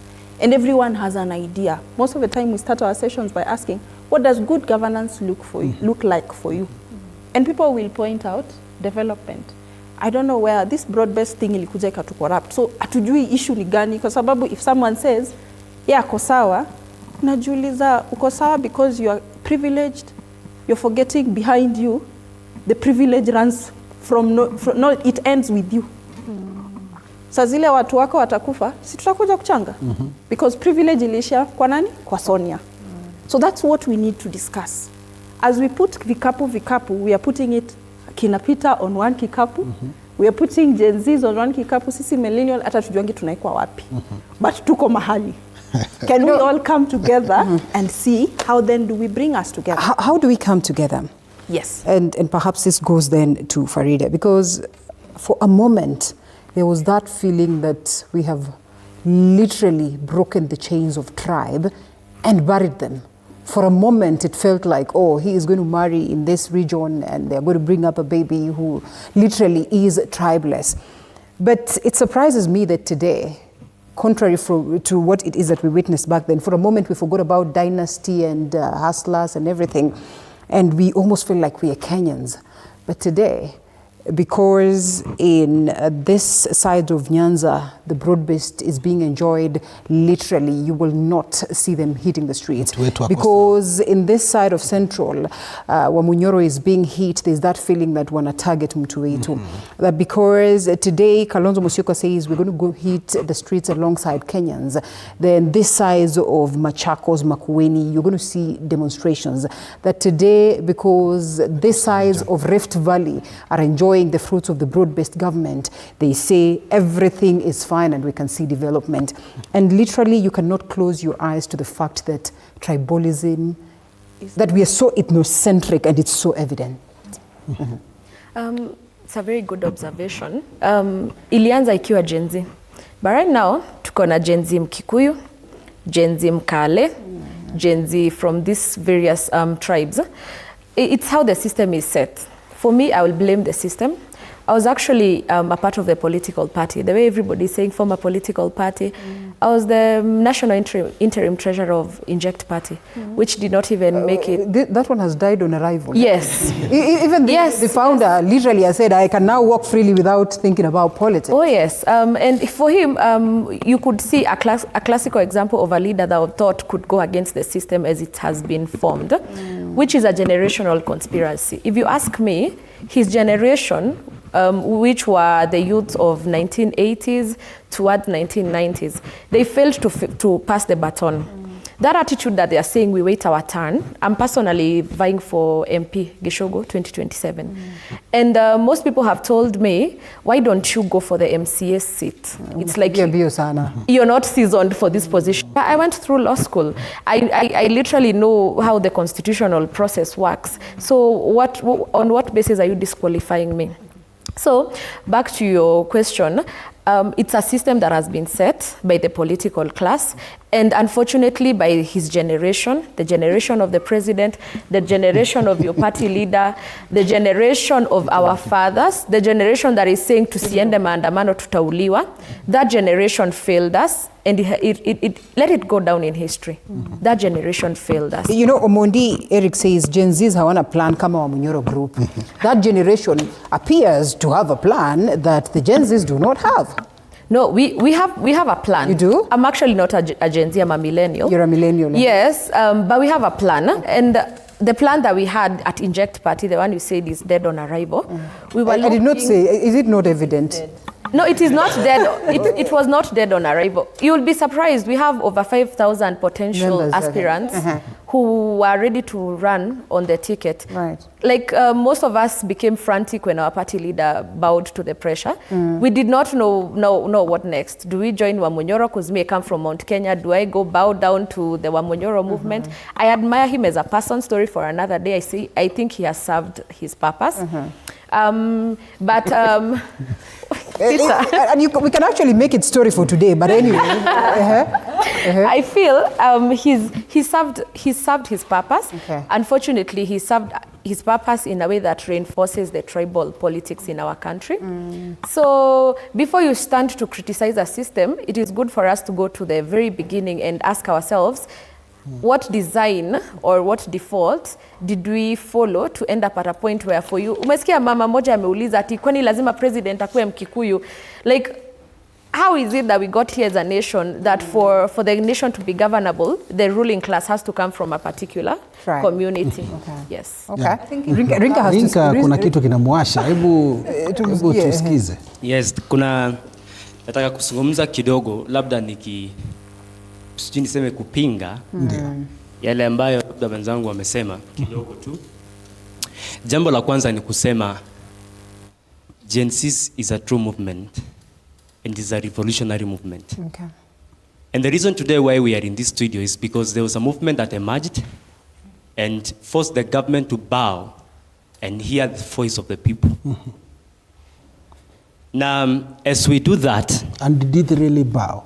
Listen, I'm coming to that. Now, the reason is that I've had so many questions, Mkiuliza, why are you leaderless? You guys, we are not new to Kenya, and we know how Kenyan systems work.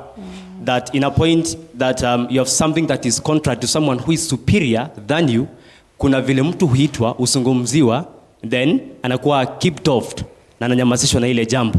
Gen Z needed not a leader to express their voice to the government of the day, kuambia that the finance bill by then was punitive. Now, Gen Z is a true movement. And let me tell you that mahali tumekuja kupata shida sahizi is a fact ya information ya hii broad-based government. Because wakati government reform kama broad-based, sahizi, let me use an example, I'm maybe sorry to say so, nimesikia mtu akisema sio lazima Mkikuyu akue president, ndio serikali ikue stabilized. I go to the Nyanza region. Today, they are satisfied, yet Ojwang is from Nyanza. Na aliuliwa na askari. But they are satisfied because Raila is in government. Some of them. Yes, some of them are satisfied. Not even some of the majority of them are satisfied. Na ni kesi ambayo inaendelea usema kwamba aliuliwa na polisi. Kesi ambayo inaendelea ndio, but kuna vile Wakenya wametoka ku-express their views on how this has been happening. I come today, enda pale Nyanza, hata kama kulikuwa na tatizo fulani ilikuwa government haijasuluhisha. Kwa sasa hawawezi wakasema hiko ama haijasuluhisha kwa sababu mkubwa wao wako. So the biggest problem in this country, and this is what the Gen Z revolution is trying to get off, is the tribalism. Hiyo kusema huyu mtu ni wetu, kusema huyu ni wetu, kusema huyu ni wetu, and by the end of the day, that person may not feed your family. That person have not provided maybe quality healthcare services, quality education. And today, ukienda pale, hata kama inchi iko na matatizo fulani tuko nazo, go to Kericho. People are praising the president because, not because he's working, but because he is from their region. Okay, Kwamboka, your name betrays you. For a moment, Kenyans feel like for the very first time, we're going to get a president from your region. What do you think? We hope so. We hope so. And you're so excited about it, it surprises me we that do. Now mtu wetu sasa then comes in. Sababu ni siasa za mtu wetu tunazisikiliza hizi. To be very sincere, when it comes to Kisii, I want you all to acknowledge that Kisii is a very sober voting region. Is it? Yes, it is. We voted based on the better enemy most of the times. So that is how we expect to do this, even when it comes to our own people. Maraga is vying probably, Matiang'i is vying probably, and it's not even tribal. If you can see the people who are being fronted, their track record is somewhat commendable. So it's not about our tribe. If it's for me, if they are not competent, I will not vote for them. But as you can see, we are just voting for the competence, their ability to deliver, as they have said before. Another thing I want to note is that politics is a psychological game. And the politicians are good at this. And that's the thing they're playing us.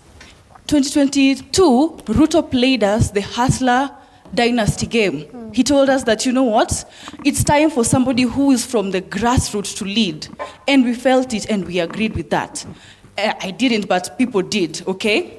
And to some extent, people felt like, now the Mama Mboga is going to be hard, the Mtobodaboda is going to be hard. Is that even working today? It's not. Another thing they're doing now is now that they're classifying us on basis of age. The Gen X, Gen Z, and to some extent, the actual rage that Gen Zs have towards partnering with the Gen X is I don't know, is it the despise that they have for this generation to some extent? Because they feel and look at us like incapable children. Yet, they have schooled us and empowered us to understand that we are capable of leadership. Yet still, they will not allow us to lead because they want to think that we are still children. And this psychological game is the one that is dividing the youth, where we are in baskets, the Gen Z, then whoever. So that is a psychological game, and people should be able to know that the mental state of the country is questionable. We need to think about our mental health as a country. If we are able to know our mental state, then we're able to elect sober leaders and make sober decisions. Okay, hang on there. Asante sana. We have Shukran sana. updates on ground. Naam. Mengi yanafanyika katika taifa hili la Kenya, na mtazamaji, kumbukwe kwamba siku ya leo ni kumbukumbu ya maandamano ya mwaka uliopita tarehe 25 mwezi Juni, na katika kaunti ya katika eneo la Nyahururu maandamano yanaendelea, na kumekuwepo na nipa nikupe ya maafisa wa polisi, na vile vile kumekuwa na shughuli tumbi nzima kutokana eneo hilo. Na vile vile mtazamaji, katika barabara kuu ya Thika kumekuwa na polisi kurusha vitoza machozi kwa vijana ambao walikuwa wanapanga kuelekea hadi katika jiji la Nairobi katika barabara ya Kiambu. Vile vile matukio ni kama hayo tumeyaona yote katika kaunti ya Kisii, vile vile katika kaunti ya Kisumu. Yote hayo tukikupeperushia mubashara kutoka papa hapa ndani ya TV47. na Linda naarifiwa tuelekee maeneo ya Lodwar. Mwandishi wetu Kitio Mika yupo tayari. Kitio Mika, wanasemaje na hali iko vipi katika mji huo wa kaunti ya Turkana? Kitio? Naam, asante sana mwenzangu Josh Onzare. Bila shaka tunakujia moja kwa moja kutoka kaunti hii ya Turkana, hususan hapa mjini Lodwar. Niko katikati ya msunguko wa kuingia katika mji huu wa Lodwar, na jinsi unavyoona nyuma yangu, shughuli zinaendelea kama kawaida katika kaunti hii ama kwenye mji huu wa Lodwar. Shughuli inaendelea, wafanyabiashara wanaendelea na shughuli zao. Awali nilikuwa nimeweza kuzungumza na baadhi ya wafanyabiashara na vile vile vijana katika kaunti hii. Wanasema kwamba hawataweza kujihusisha na maandamano siku hii ya leo. Wakasema kwamba shughuli hiyo itafanyika maeneo mengine, lakini katika kaunti hii ya Turkana hawataweza kuifanya. Jinsi unavyoona pengine kwa mpiga picha wangu siku hii ya leo, Davis Okware, barabara hii ni ya kutoka Kitale inaingia hapa katika mji wa Lodwar, na vile vile shughuli bado inaendelea, magari yanaendelea kufanya kazi, wafanyabiashara wanaendelea na shughuli zao za kawaida.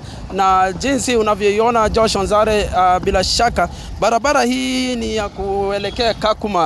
Upande huu mwingine pengine mpiga picha wangu akaweze kuweza kuniletea picha rasmi. Barabara hii ni ya kutoka kuelekea Kakuma.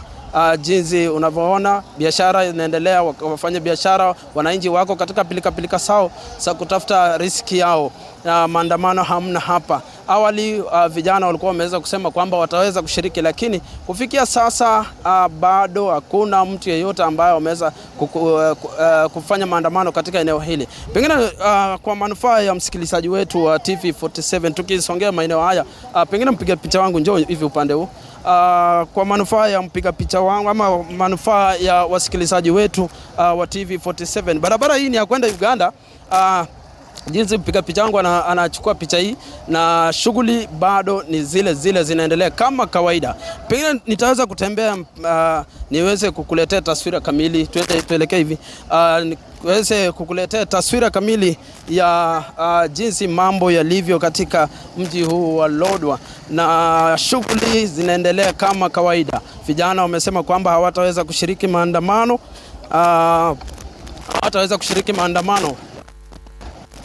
ila kwa wanafanya shughuli zao za kila siku.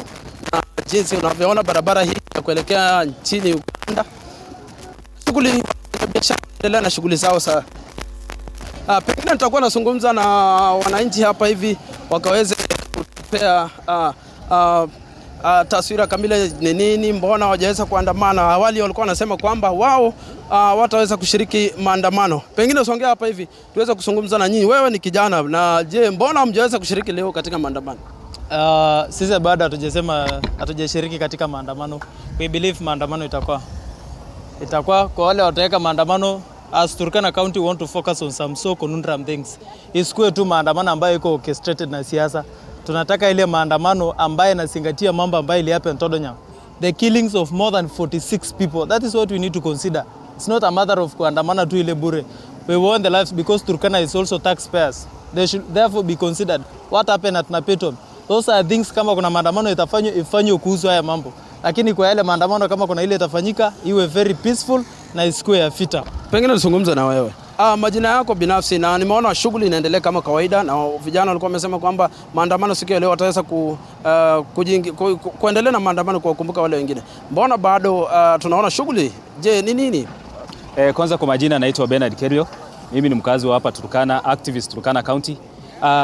Kwa siku ya leo ningesema leo ni siku yetu ya kupumzika kwa sababu kwa kukumbuka wale ambao walipoteza maisha yao mwaka jana ya wakati wa finance bill. So mimi kama activist Turkana County ninasema ya kwamba siku ya leo tunaungana na wale wengine ambao wanaandamana Kenya mzima, na kwa sababu ya hayo tunataka, kwa sababu ya ukombozi ambaye tunataka ikuja hapa nchi yetu. Na kingine ambaye ningependa ningesema ya kwamba hapa Turkana tumekuwa na shida. Hivi majuzi tumekuwa na vifo ambayo imefanyika pale na Paytom hapo upande ya Turkana East, ambaye ni machungu kama sisi wa Turkana tumekuwa tukipoteza watu wetu. Na kwingine pia tulipoteza pale Todonyang, tulipoteza zaidi ya watu 44, na siku ya paka hadi siku ya leo hatujaipata haki. Sisi kama bado tunapigania hiyo haki, tunataka kwamba tupate haki na wale watu ambao walipoteza maisha yao waje katika Book of Records. Asante. Na majina yako pengine kwa kifupi, na wewe unaona shughuli inaendelea hapa Turkana hapa mjini Lodwar. Je, watu wajaweza kujihusisha na ile maandamano? Je, unaona ni kwa nini watu wameona wafanya shughuli yao kama kawaida? Mimi kwa majina mimi naitwa Ektela Josephat. Mimi ni mkazi wa hapa Lodwar Mturkana. Leo hii unaona hapa Lodwar Township hakuna maandamano inaendelea Turkana. Ni kwa sababu sisi wa Turkana tunaomboleza wale watu wetu waliuawa juzi kule na Paytom. Na bado tunaomboleza wale watu wetu ambao waliuawa kule Todonyang. Ndio sababu sisi wakati wenzetu wanafanya maandamano kule Nairobi, sisi bado hapa Turkana hatuna nguvu ya kuweza kufanya maandamano. Wale wanaofanya maandamano kule Nairobi ni haki yao kufanya maandamano. Ni haki yao kukumbuka wale vijana wenzetu ambao waliuawa. Ni haki yao kwenda kuweka maua kule. Lakini kile tunaomba wale vijana wetu wengine ni kufanya peaceful demonstration ambaye haina damu, wafanye maandamano ambaye haina kukoroga na kuharibu vitu vya watu. Pengine mwisho kabisa tuzungumze na wewe. Majina yako na wewe binafsi, mbona siku hii leo hapa katika mji wa Lodwar watu hawajaweza kuandamana? Je, ni nini, ni desturi ama nyinyi wenyewe mmekataa? Kwa majina naitwa Samuel, nilikuwa mkazi hapa Turkana County. Ninasema hivi, jambo ya maandamano Nairobi, tumewaachia waandamani huko Nairobi. Maana sisi hapa Turkana tunalia machozi ya watu wetu ambao wanauliwa bila sababu. Hao wale wanaandamana kwa sababu ya yule mtu mmoja ambaye aliuliwa. Na je, sisi wale tunawawa usiku na mchana. Todonyang tunachinjwa kama mbuzi. Tunashindwa sisi ni wa Kenya ama sisi sio wa Kenya.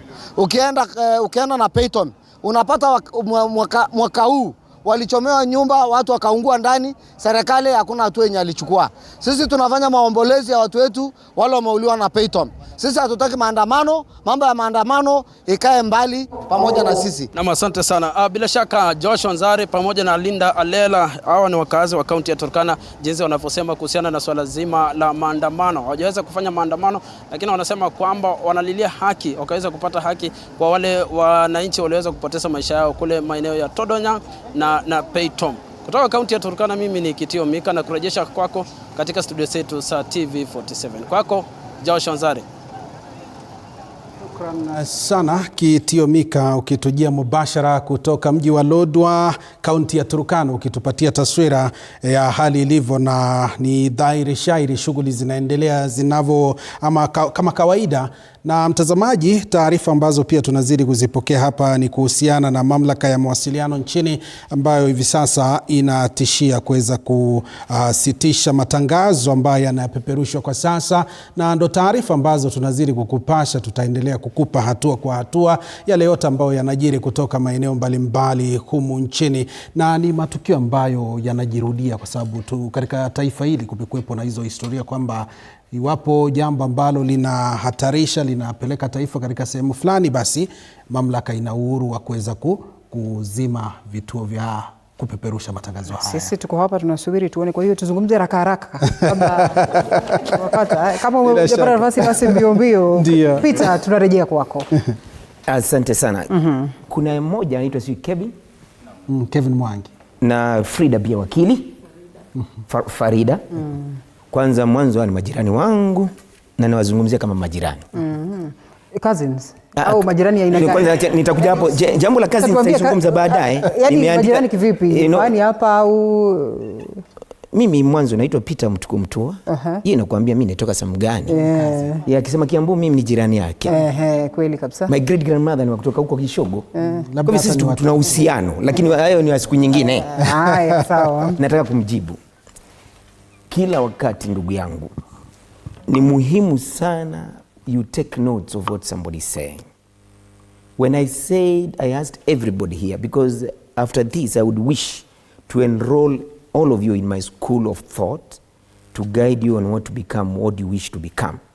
When I gave an example of really, do you play a really if you are not a team member? Do you play a really, 4x4 while you are in Kiambu and when the other one is in Kishogo and I, Peter Mtukumtua, am in Nairobi? Basically what I meant, we are in the same team.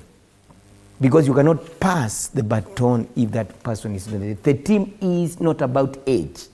The team is about school of thought. Are you a politician? Yes, I am. Are you an engineer? You learn from engineers. Are you a lawyer? There is pupillage for those who do law. Is it? Yeah. There is pupillage. So what basically I was saying, without hard feelings, and I wish that my brother, young brother Kevin, you don't have hard feelings, you took it out of context. I meant that you are in pupillage. Then I can pass on the responsibility of running this law firm upon proving yourself we have the required capacity. Capacity is ageless, is millennialist, is Gen Z, whatever. Capacity has got nothing to do with age. If, for example, today we are to assess different capacities here, I'm more competent than most of you in other aspects. And I'm not going to go to that line. I just wanted us to understand I am by no means wanting to put people in compartments of this generation, and that's one, and this tribe, and this one. That's having said that. And that's why I asked all of you, do you know the meaning of, and I expected you, Akili, to help us unpack the meaning of vanguard. That one will help us and understand. That's why I used that one. This means all of us. Wana uwezo na wana uwezo. Wenye akili timamu na wana akili timamu. Wenye umri wa makamu na wazee. Hapo tuelewane. Labda tumuache wakili ajibu hili. Acha nimalize yangu. Tukupatie counter, ndio tukupatie counter. No. You see, Peter is telling us as if he's trying to make us subscribe to the whole idea of being peoples to people, but we also have to agree that at some point, the forefathers in this land did not have people to tutor them. So the choice of whether I want to be tutored or not should not be as an instruction, but in essence, it should be something I'm willing to do willingly. I think I'll stop at that, because if I continue, we can... No, you know, let me tell you. I have no problem. More than ever, we must be... When you talk to me, I have no problem for simple reason. If you talk to me that then I had feelings and I stop you, I'll be a man who is not a father. I have children your age. So they talk to me that way. Sometimes they tell me to resign from the government. They even ask me why you don't even want to use money that you are paid from that salary. I mean, it's not a big problem. Feel free in my presence and say whatever you want to say. Fair enough. Okay. Then number two, I wanted to talk, to address all of us. Right. It's all of us, the ones who are listening us, the ones who are here or not. The conversation is now. If the people in authority ask, we do not have time for them to have a conversation now, then we'll have no baton to pass to anybody. Okay. And they will go in, as you can see, the spirit that is hovering around here, they will snatch the baton from us, and we don't wish the baton to be snatched. No. Now, I'm finishing now, because when I said they are my neighbors, you injected the term cousins. Let me tell you, and the people who care to listen to me, we are all of us cousins to the other. Because while I'm seated here, my children, they are cousins to Nilotes. They are cousins to Cushites. They are cousins to Costarians. So this we are going to unpack the word cousins and we steal it from the ones you think is their right and show them the meaning of cousins. So we want Shukrani tribe sana. Mtazamaji, tunapoendelea na mazungumzo haya, taarifa za hivi sasa, mamlaka ya mawasiliano nchini ukipenda CA imetoa amri ya kusitishwa kwa matangazo haya, na unavyoona kwenye kiombo chako ni taarifa za hivi sasa. So hivyo kumaanisha kwamba iwapo utatupata hewani basi itakuwa imefanyika, lakini kabla ya hapo tuendelee na mjadala, sio? Labda atamjibu na pia tupate kujua hisia zake kuhusiana na ushawishi wa a certain crop of leadership and the essence of having leadership, because it's one thing to have a leader, to say that Gen Zs have a leader, it's another for them to get the right leader. And today we see just how we are committed to Raila Odinga, we are committed to William Ruto, we are committed to Rigathi Gachagua, we are committed to Fred Matiang'i. It is disturbing, because then literally we acknowledge that they have failed us, yet we continue to subscribe to their ideologies. Thank you so much. And I think the major problem that we have is the issue with the policy. When we are talking about change of leadership, we have to come down to policy. The policies that we are having are the ones that are not working. The reason why we still remember people like the late Tom Mboya, it's because of the policies he brought to the table.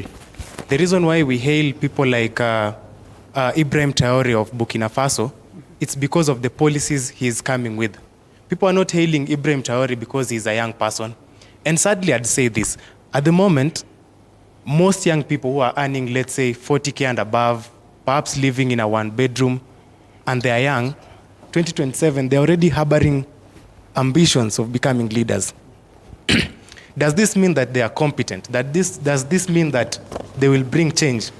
Because some of them, you look at their track record, they were student leaders, there is nothing they did. Some of them even went to bed with the same government that they are criticizing today, which means that the change that we need in 2027 is not necessarily with the leaders. And if it is with the leaders, it is competency of the leaders and not the intergenerationality issue. This is because we can have a leader who is Gen X but has the right policies for the nation. But what is saddening about us Gen Zs is when we look at millennials going above, we look at you wearing nice suits, we look at you thriving in your profession, we feel sad because if things go as they are, we might not live to experience that. You look at it, Sudan was a very beautiful country. It had young people who had ambitions. But because of greed and greed of power from the politicians, they are where they are today. Which is why young people would go on the road and they'd be like, we want this to be changed. And we've had people like PLO Lumumba say, let us come out to protect our constitution before a time comes whereby the constitution itself cannot protect us. As I had mentioned earlier, there was a time whereby in East Africa, Kenya would be looked at with a lot of envy that at least in this country, their constitution is protecting them. But we are living in a point whereby, and it is important to mention that he said experience, it is true that in some of these professions, for you to become Chief Justice, you cannot be a Gen Z Chief Justice. You need experience in the profession. You need to have done several cases for you to get that experience. But how would it be beneficial when one day the advocate there has become a magistrate or a judge? They mean the best for the nation. They have issued a court order, then the court order is being disobeyed.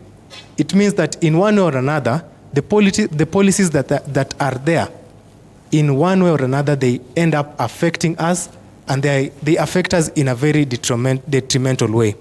What we are supposed to see in 2027, and which even begs the question, is the Gen Z thing a geographical thing?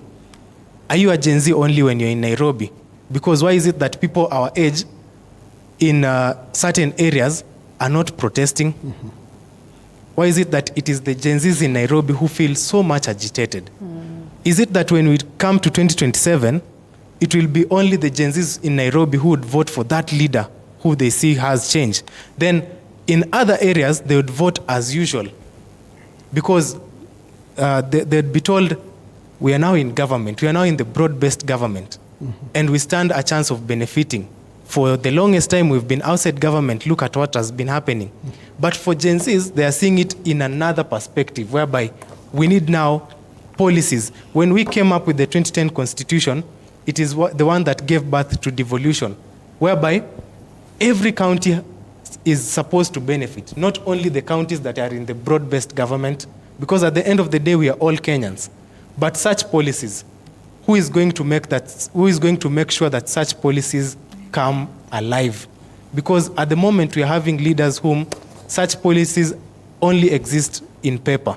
It is high time that we understand that even those people who are in broad-based government understand that we need leaders who push for policies that can work, that we are living in the era whereby there is devolution. Everyone has to enjoy these things as Kenyans, because I'd be, for example, a Luo, currently in the broad-based government. When I start working, I get posted in an area whereby it is not in the broad-based government. I'm supposed to live there with my children. So it is something that is concerning all as Kenyans. And unless we find such leaders who would work on policies like Ibrahim Traore of Burkina Faso, we don't praise him because he's a young leader. We praise him because of the policies that he's bringing. Well, of course, there's some people who've come to say that perhaps it's not as rosy as we want to paint it out here. Yeah, truly. We have not lived it, so we might not, but at least there are some praises. Yeah, because if I become a president today, I'd still need people to pay taxes. Because the Gen Zs are saying our problem is not paying taxes. Our problem is after we are paying taxes, we are not seeing the work that taxation. Msikilize Spencer. And Kauli Spencer, yako linakuasha sana. Spencer, even as you speak to what it is that you want to say, I would want for you to respond to this, that unity is critical in any kind of fight that people put up. We have seen people literally losing the fight because then one side is speaking this way, the other side is speaking that way.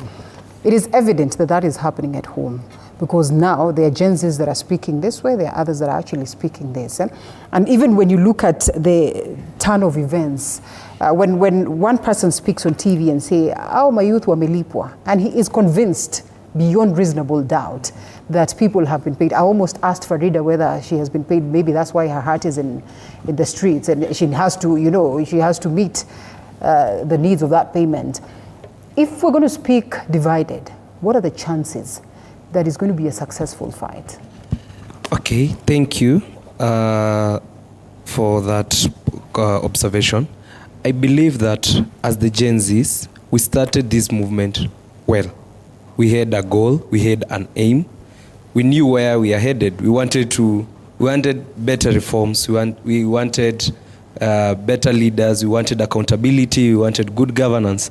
But down along the line, there's this saying that, there's this story that used to be told to us when we were in school, like the lion divide so that he managed to eat the wild beasts.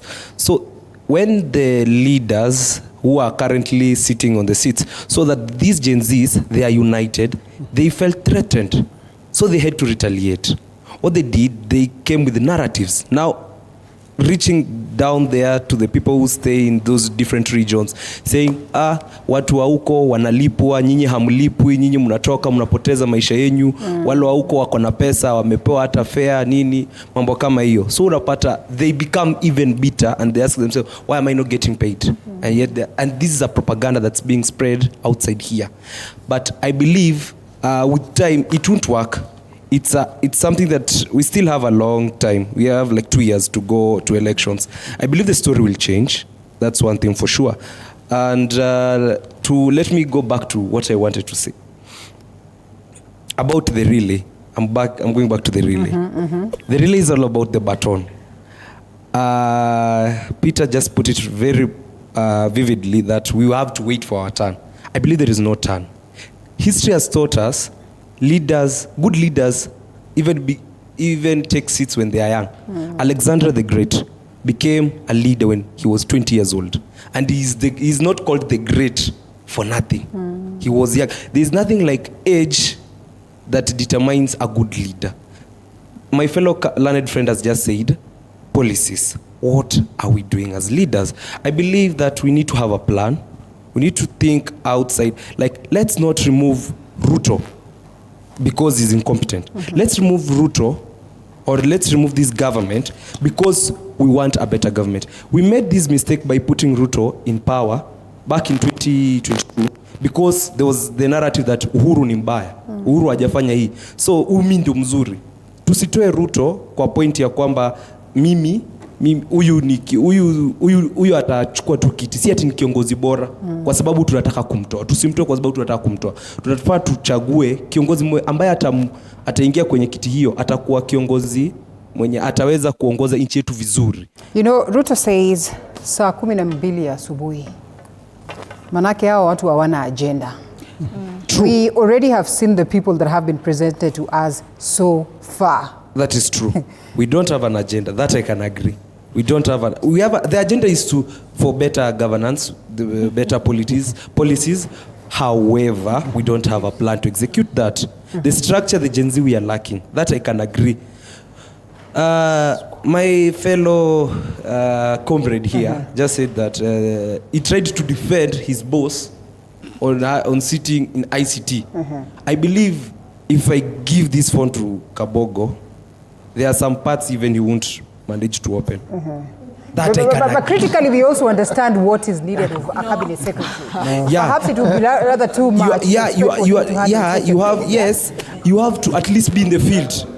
I believe I don't have an issue with the age. I don't have the issue with the age. Don't misquote me. Aside from the age, we understand really what a cabinet secretary is supposed to do. And I know there is a time we've talked about technocrats, and perhaps that was defeated at some point. Yeah, I believe if we look at the qualifications that Kabogo has, I don't believe there is any qualification that guarantees him that seat. There are better seats that for him handled. You know, we have had this debate about technocrats and politicians and everything, and who is supposed to. Maybe we should give him a chance. No, wacha tumpatie nafasi ya respond. Wacha tumpatie huyu. Don't take that one. That one has a problem. You could use the other one. Vincent, be on standby. We're coming to you. Make it brief. It pains me so much to hear such levels of ignorance concerning a leader in this country, because number one, you can't tell me that someone who has served in government for such a time, he can't access some areas in his phone. See, that is now the ignorance we want to get out of the Gen Z movement, of telling us that simply because so and so has had allegations to his name, then he can't do 1, 2, 3 things. Number two, this communication by the CA has come from the DG. The DG is a technocrat. And for that reason, the media stations will now go guns blazing to the Director General of CA. So when you tell me that a cabinet secretary cannot perform some functions, yet he overperformed during his tenure as governor, then that comes out as being it comes out as a very ignorant point. And I really disagree, and I think you should withdraw that point, Bana, because it's just so ignorant. Saying that he cannot use the phone. He can withdraw that point. No. Vincent, what do you have to say? That is between him and the people of Kiambu. Is it the debate about whether there should be a technocrat, especially this cabinet secretary, or politicians? Yeah, we should not talk about it. Has always been very right. Leila, you could give him the mic now that he. Leila, maybe I could go just for a moment before he goes. I think this is what we do at TISA to try and get the conversation from Kabogo. Yes. To who a good leader should be. If I was supposed to be given a docket on health, I should have the basic of an understanding of how an MRI can work. So then, if someone... No, please listen to what we are saying. So as we discuss that, then we understand how someone comes in. Because then we say, if I should have basic understanding. So then it moves from Deborah. No, usimtaje huyo. Sasa Deborah would not the personality. This is a reality on ground. Yes. That we have taken people who are specific to this docket to the very same dockets. Yes. The same people have been labeled as with Kenyans as failures, and therefore it is not going into personalities, but literally saying that this person has been picked because they're a technocrat in this docket. This person has been picked because they're a teacher. This person has been picked because of this. Even those ones, at some point in time, Kenyans say they have failed them. So is this debate here, I mean, is it? It's neither here or there, but we have to find a balance. Let me speak to one thing that was being discussed. Who are the next leaders? At TISA, there's something we are doing in terms of creating the next political leaders. Because then, politics is at the center of everything that we do. We have to agree. We need to get to a place where we discuss with that shosho uko mashinani, umwambie the reason why unga iko hivi is because there's someone who has been placed somewhere who you have somehow given powers to go and discuss these policies, but haikufiki because yeye kuna kitu ako hiyo side, ako broad based, so hawezi discuss further akutete. Then when we get that conversation to that level, then we move it from the people and bring it to the issues. I want unga. Who can give me unga? Someone who understands my pain, someone who sees where I want to go, and then at that point then we can discuss who this leader looks like. Okay. Riro, hold your pace, hold your pace. Kuna mengi ambayo yanakuwa. Even though CA has said Kumbukumbu, it is important that you also get to hear what Kericho bila shaka. Na mtazamaji, kaunti ya Kericho pia kuna masuala ambayo yanaendelea. Mwandishi wetu Collins Kiplangat yupo tayari. Collins, tuchore taswira kunaendaje katika gatuzi hilo la Kericho?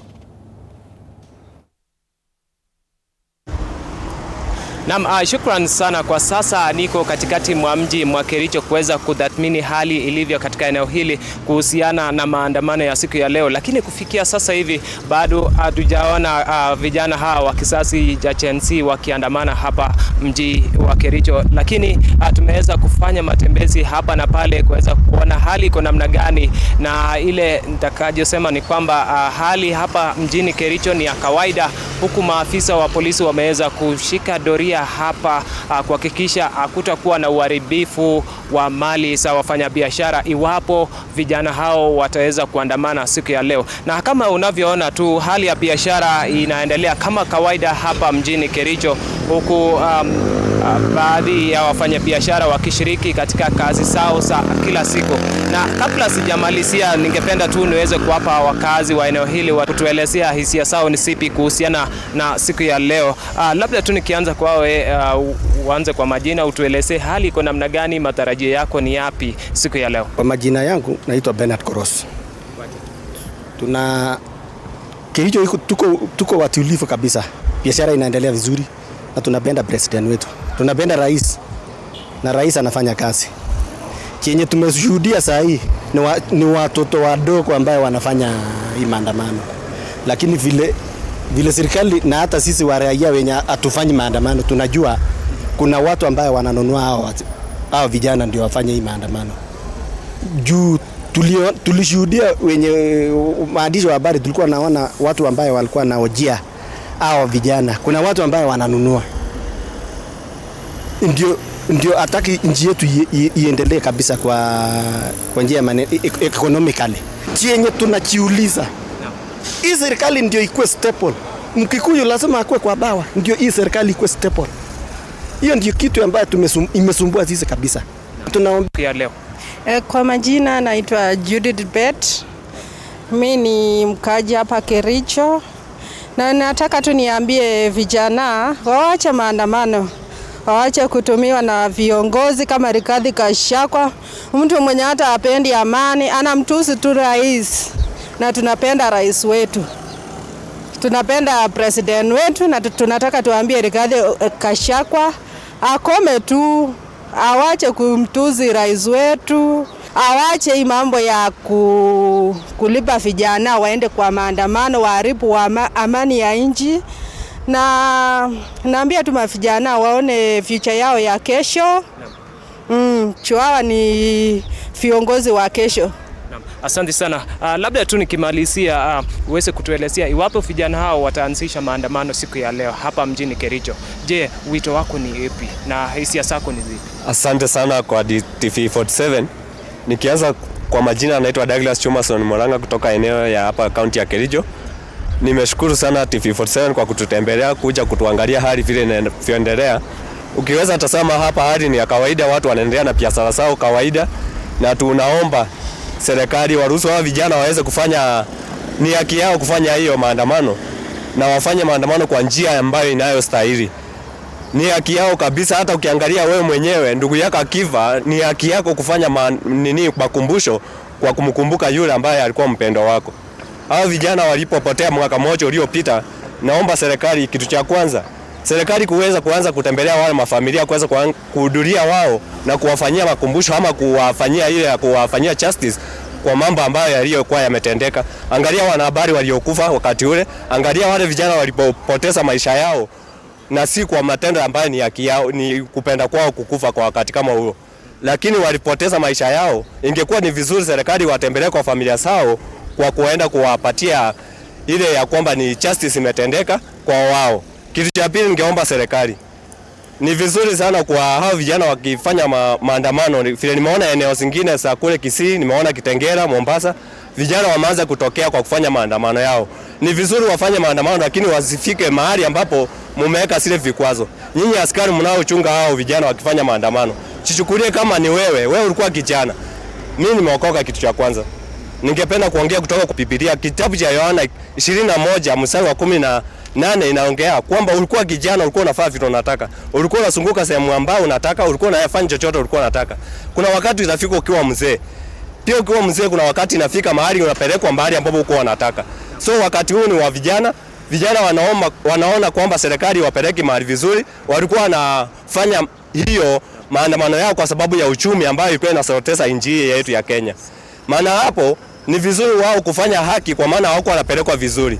Kwa hivyo serikali ya Kenya na kuomba waruhusu wafanye maandamano yao, wakumbuke wenzao waliowafia na wafanye maandamano iliyo ya haki. Ni hayo tu ningependa kuambia serikali ya Kenya, iwaruhusu wao vijana waendelee kufanya maandamano, lakini hapa Kericho naona kuna hali ya utulivu na wanabiashara wanaendelea kufanya biashara zao vizuri. Asanteni kwa TV47. Shukran sana. Kama ulivyosikia ni kwamba hapa katika mji wa Kericho biashara unaendelea kama kawaida tu, hakuna tatizo lolote ambayo imeweza kushuhudiwa hapa. Vijana wa kisasi cha Gen Z bado hawajaanza maandamano yao hapa Kericho. Tunazidi kufalia njuga ili tuweze kufahamisha mtazamaji wetu kile ambacho kinaendelea kote nchini. Jina ni Kiplagat Collins, kwako studio. Na shukran sana mwandishi wetu Collins Kiplangat kutoka kaunti ya Kericho, ukitupatia hisia za wakazi kuhusiana na shughuli nzima ya makumbusho haya ya maandamano ya mwaka jana. Ikumbuke kwamba ni mwaka mmoja tangu maandamano ya mwaka uliopita kufanyika, maandamano ambayo yalifanyika tarehe 25 mwezi Juni mwaka 2024. Na wageni wetu hapo studioni tunaendelea na mazungumzo kupata hisia zao na hali ilivyo, tukizidi kusonga mbele. Peter, ni kushirikishe kwa hili. Tumeona kwamba mamlaka ya CA imeweza kutoa taarifa kwamba matangazo ya maandamano yasitishwe. Kauli kama hii inamaanisha nini kwako? Kwa sababu angalau umekula chumvi, unaelewa haya mambo yamekuepo. Inamaanisha nini? Tunaenda wapi kama taifa?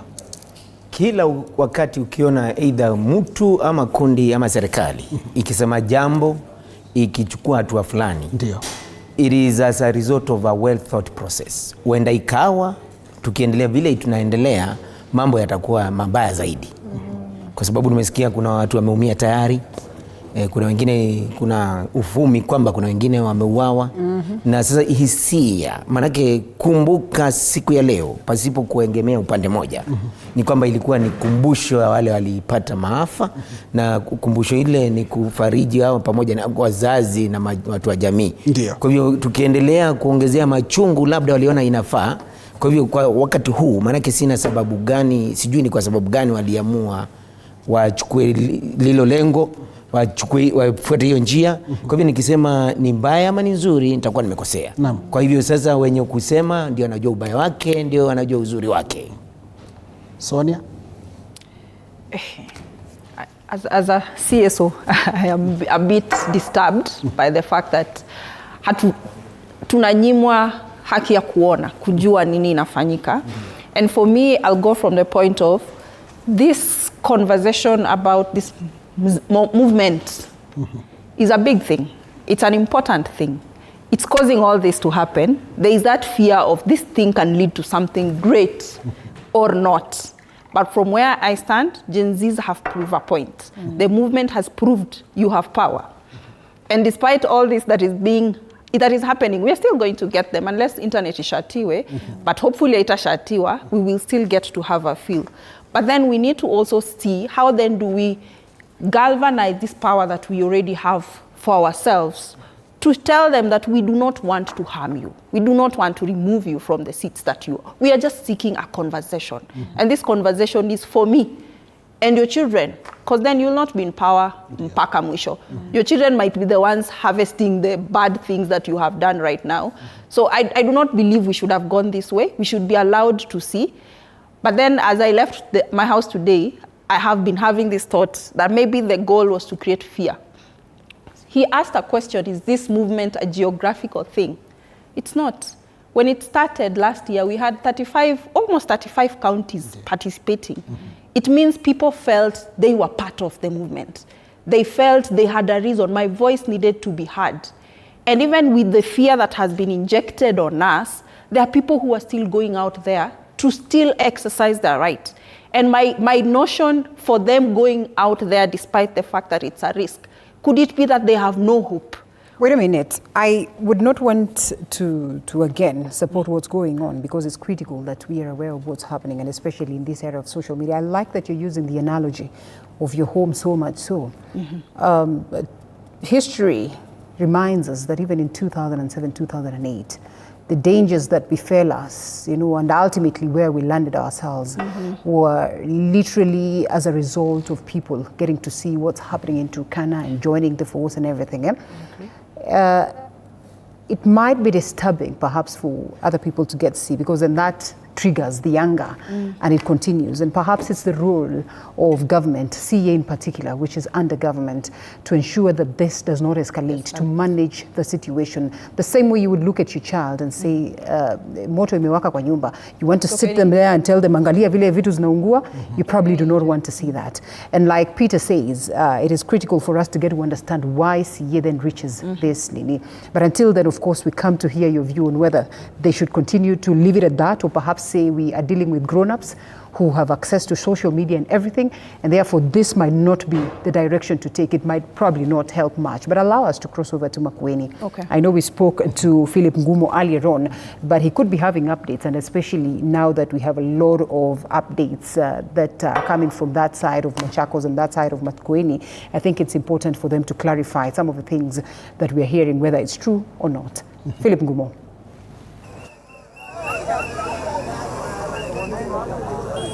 Na niko hapa katika mji huu wa Kibwezi hapa katika kaunti ya Makueni. Sehemu kubwa ya biashara katika eneo hili zimesalia kufungwa kutokana na taharuki ya maandamano ya vijana hao wa Gen Z. Imesalia kufungwa miji mingine hapa katika kaunti ya Makueni.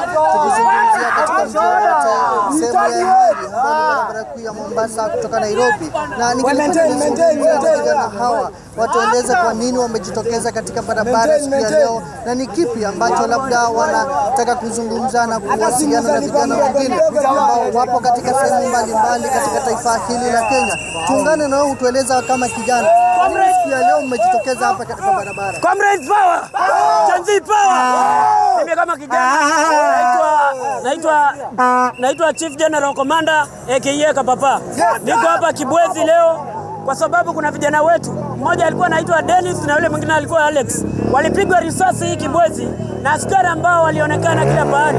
Lakini mpaka leo hao wazazi wanalia. Na sisi kwa sababu Kenya party leader alisema kwamba leo tutakuwa kila pahali. Tuko hapa Kibwezi kuonyesha party leader wa Ukambani kwamba tuko naye na tuko nyuma yake. Gen Z power. Tunalilia serikali na tuililia. Tunaambia Gen Z power. Gen Z power. Tunaambia serikali hatuogopi na tunasema ni one time. Safi, hebu nizungumze na wewe kama kijana. Kwa nini umejitokeza hapa siku ya leo na matakwa yako? Watu wa Kibwezi oye! Watu wa Kibwezi oye! Hakuna kupotea. Iko hivi, the problem is the president. The problem is the president. Tunagonje. Sasa iko hivi, tufanye hivi, tunataka tu after. The problem is the president. Safi, tueleze kama kijana, wakati ambapo mnajitokeza kwa barabara siku ya leo, ni kipi ambacho mnataka kiingia katika masikio ya viongozi na serikali? My name is James Musyoka aka Augustus. Na mtazamaji, hizo ni hisia ambazo tulikuwa tumekupeperushia awali na masuala haya yameshafanyika. Hivi sasa tuelekee kaunti ya Kakamega tuone hali ilivyo. Mwandishi wetu Violet Auma yupo katika eneo hilo. Violet, wakazi wanasemaje kuhusiana na maandamano haya? Asante sana mwenzangu studioni. Hapa katika kaunti ya Kakamega hali ni tete. Asubuhi na mapema hakukuwa na shughuli, lakini baadaye kidogo ikifikia mwendo wa saa 5 saa 6 kukawa na maandamano. Hapa tumeweza kushuhudia makundi matatu yakiweza kuandamana, lakini sasa hivi hali ni tete. Ukiangalia nyuma yangu kuna maafisa wa polisi ambao sasa wameshika doria katika pembe zote za kaunti hii ya Kakamega. Katika barabara ya kutoka Kisumu kuingia mjini Kakamega tuliweza kuona vijana wa Gen Z wakiandamana maeneo hayo. Vile vile polisi wameweza tu kushika doria katika mji wa Kakamega maeneo ya Muliro Gardens, vile vile huko eneo la Lurambi ambapo kuna shule ama chuo kikuu cha Masinde Muliro. Lakini kwa sasa hivi vijana wameweza tu kujitokeza kwa wingi katika shughuli hii ya maandamano ya kuweza kuwakumbuka wenzao waliofariki tarehe 25 mwezi Juni mwaka jana katika yale maandamano waliokuwa nayo ya kupinga mswada wa fedha wa mwaka 2024. Labda pengine mpiga picha yangu vile vile kama naweza onyesha tu ni kwamba kwa sasa vile nilivyoelezea hali ni tete katika kaunti hii ya Kakamega. Ukiangalia pembeni kule kuna vijana ambao tayari wameweza kuwasha tairi ambazo kwa sasa hivi tu maafisa wa polisi wameweza kuja na kuwatawanya kwa kuwarushia vitoza machozi ili kuweza tu kuhakikisha kwamba hali ni tulivu sana katika eneo hili. Kama nilivyosema, maandamano yanaendelea tu kwa sasa, na hivyo basi sisi tutaendelea tu kutupia jicho kuweza kuona ni kipi ambacho kinajiri maeneo haya. Ikumbukwe kwamba kaunti ya Kakamega mojawapo ya ambazo ziliweza tu kushuhudia vifo ambavyo viliweza kuripotiwa hapa katika kaunti ya Kakamega. Alikuwa ni mpiga picha ambaye wapo aliyefariki alikuwa ni mama ambaye alifariki pale Gardens mwaka uliopita, na vile vile watu waliweza tu kuumia wakati huo, na hivyo basi ni swala ambalo tutaweza kutupia jicho na tuweze kuona ni kipi hasa ambacho kinajiri. Kama nilivyosema tu ni maafisa wa polisi wameweza tu kushika doria maeneo tofauti tofauti. Tumeweza kupatana na magari ya polisi yanaweza tu kuzunguka hapa mjini Kakamega, na wameweza kujihami kabisa kuweza tu kukabiliana na vijana ambao huenda wakaleta hali ya tatanisha ama labda pengine kuweza kuleta mgogoro ama vurugu hapa katika kaunti ya Kakamega. Na kama nilivyosema tu ni swala ambalo tutaweza tu kulifuatilia.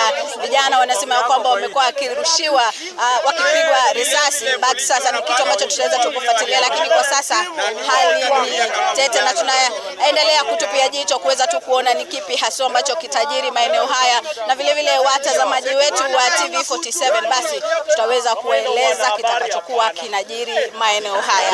Narudisha kwa studioni.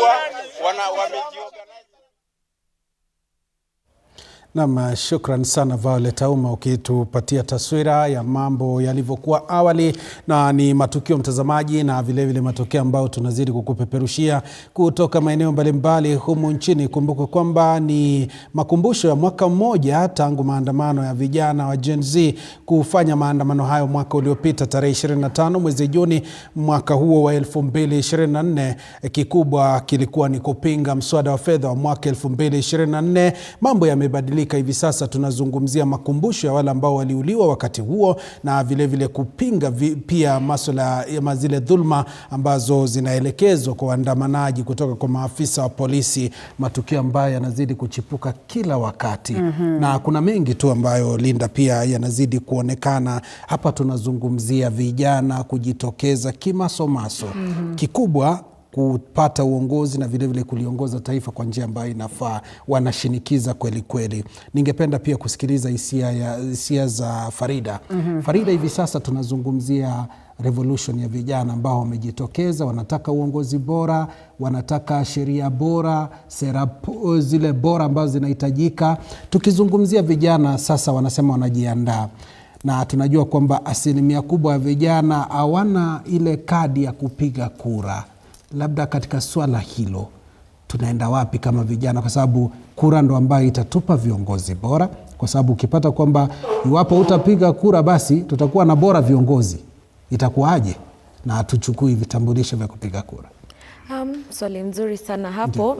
Na hiyo ndo, that's the thing that is making the so-called Gen Z voting bloc a very unreliable voting bloc.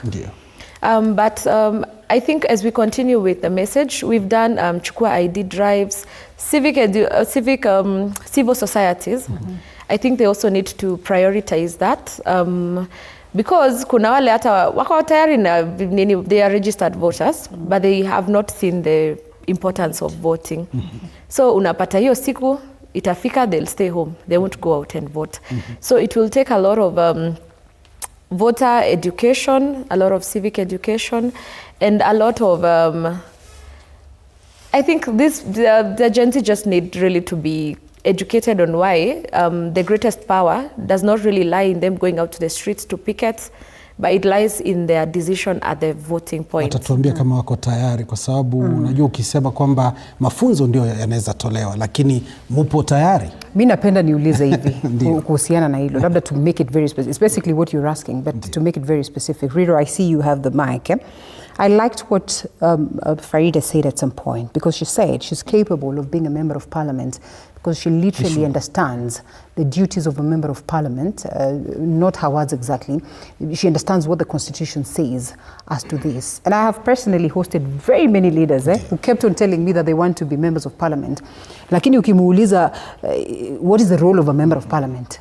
They will tell you vile atasaidia watu wao, they have forgotten legislation, they have forgotten representation and all these things. And the same thing that we see today, we really fought the Finance Bill 2024. Sitting down with an accountant, he actually told me, let me tell you, while this thing is very ugly, it is way better than what we had in 2023. So that it was a better version of it. There was an amendment to it to make life even better. But we rejected it. Today, I mean, by then we were using actually the finance bill. Which one we were using? I think it was the 2023 one. Without us getting to know that perhaps these members of parliament will always do what it is that they need to do, and the leaders, so that we continue. The nation has to run after all. So even as we hit the streets, is there a proper understanding of the policies that we have on ground, the laws that we have on the land, such that we say it is for this reason finance bill and it's because of this and that and that and that, or we just take one thing and we run with it. And then again, even as we say we want to be leaders, that we have all the 1,000 MCAs being Gen Zs, do they really understand what it calls for to be a member of county assembly? Because we cannot just lead because that you're popular. You must lead according to the rule of law. Lead as per what the constitution dictates, at least until amendments are done. Shukran. I will still support her. But hiyo jambo ya kusema kwamba kujua ni tofauti na kutenda. Unaweza jua kinachostahili kufanyika, lakini sasa usitende. Kazi ni bora yupi, yule ambaye anajua kinachostahili kufanyika au yule hata hajui kabisa na anaingia pale kukua? Bora hata huwezi kujua. Wote wako tu sawa. Kama unajua na hauwezi tenda, sasa wewe wa msaada gani? Bure tu. Na kama haujui na umeingia pia, wewe hauna msaada wowote. Hauna msaada wowote. Kwa hiyo swali ndio hilo basi. Bado tuna tatizo. Tatizo la kugundua kiongozi bora. Na hiyo inatokea pale ambapo tunaweza tukawagawanya viongozi na wanasiasa. Nilishawahi kuambia kwamba kuna dikteta, kuna kiongozi na kuna mwanasiasa.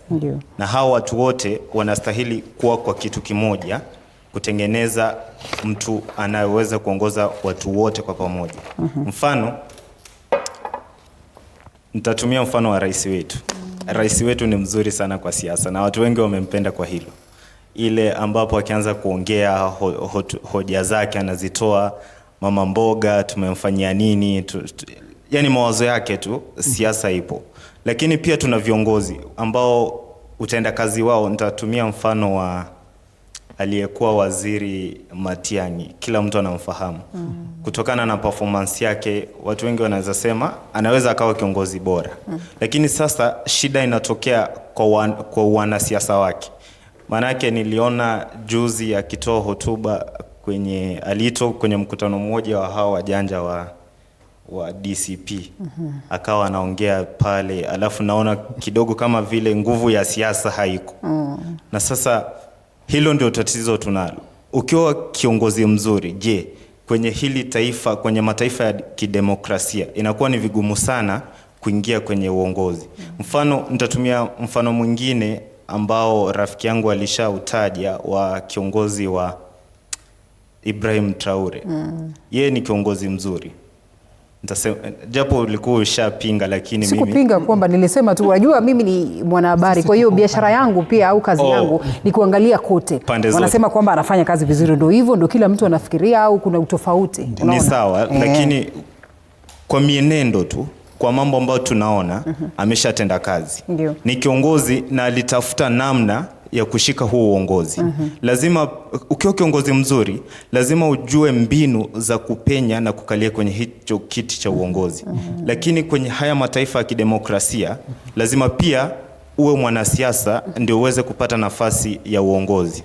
Ambalo tena ni tatizo kubwa. Ukiwa mwanasiasa, kidogo kuna vile uongo pia unahitajika. Na kiongozi pia ndio ni ukweli, sababu pia maneno matamu yanahitajika kwenye siasa. Tushayaona, sisi tuko pale chuoni. Tunaona viongozi wetu walisema wanaingia kwenye ofisi kututetea, lakini wakiingia pale tunaona kidogo hizi token za nini hao wanachukua. Kama jana nilikuwa nasikia kuna token za Wamnyoro na token pia za serikali. Lakini unafikiri watafanyaje iwapo hawatazichukua hizi token? Watawapatia akina nyinyi nini? Kwa sababu Mama Boga yuko pale akiona wamefika ground, anasema kiongozi unastahili uwe na misimamo. Unataka nini? Unatakia nini watu wako? Usiumbishwe.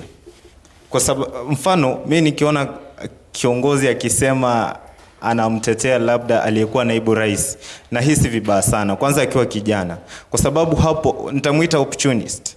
Kwa sababu pia aliyekuwa naibu rais, yeye lengo lake ni kulipiza kisasi. Ni mtu ambaye alishawahi kutuambia kwamba serikali ni kampuni. Hayo maneno atusahau. Uwezi kutuambia jana ulikuwa shetani na leo ushakuwa Mungu.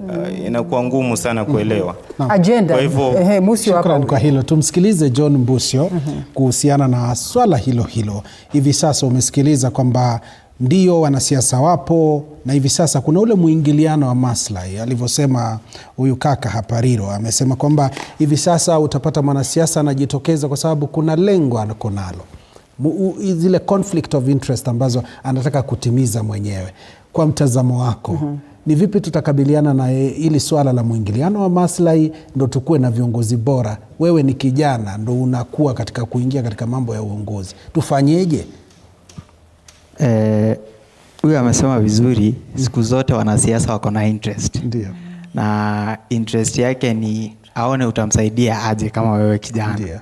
Na wanatafuta sana, watu wako vibrant sana siku hizi kama vijana, na kutafuta labda unapatiwa kitu kidogo ndio msaidie.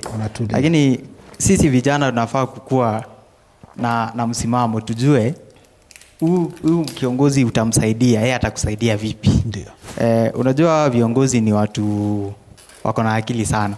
Watu wamekuwa hapo for some time, they have the experience.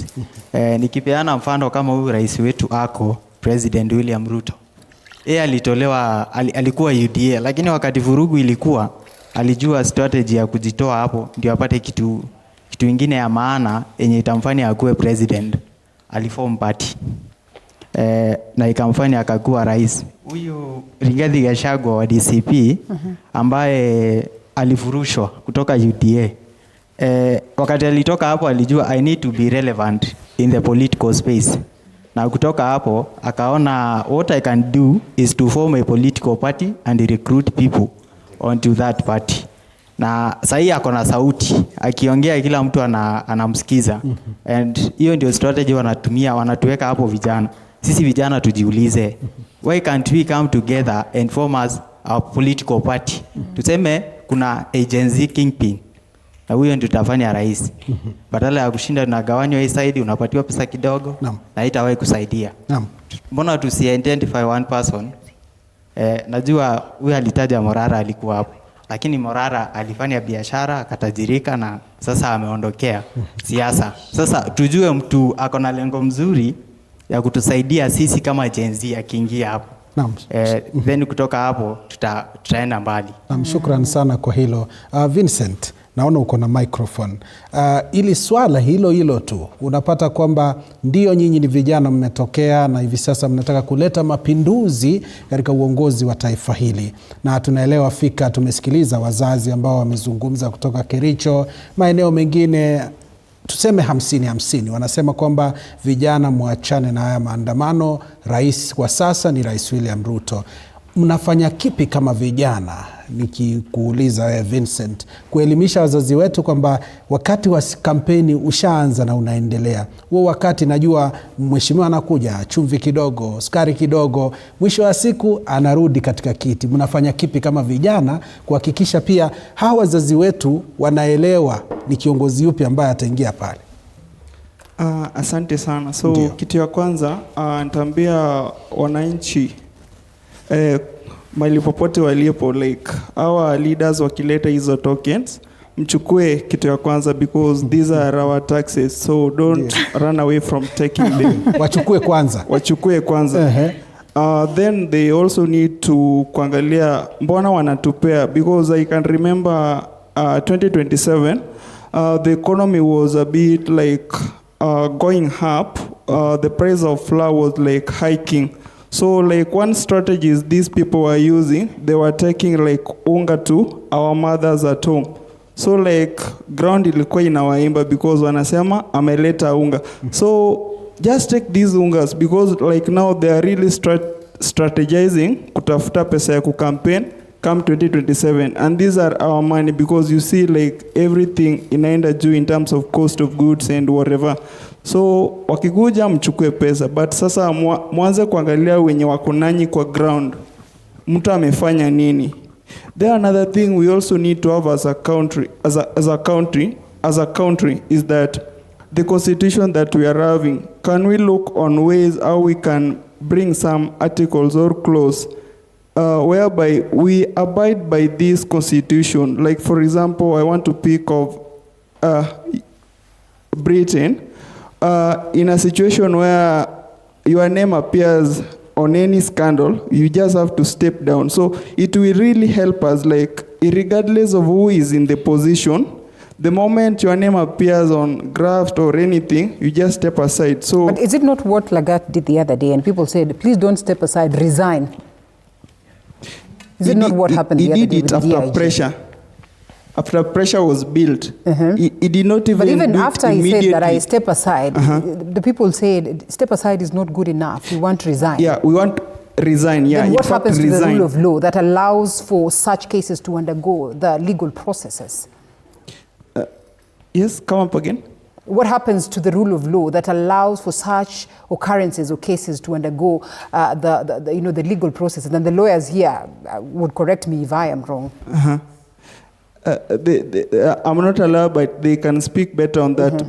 But again, on the same, I would really love to see a situation where graft cases can be handled within less than a year. Juzi tu hiyo kuna kesi ya former governor wa Migori walikuwa wamekata like rufaa, si rufaa, but the verdict was out like the money or things he stole, like wanauza mali yake wa recover hiyo pesa. So and it took like almost more than 2 years. So it should be like done within at least a year, ku speed up your process ndo to recover hizi pesa mapema zirudi kufanya kazi za kusaidia wananchi.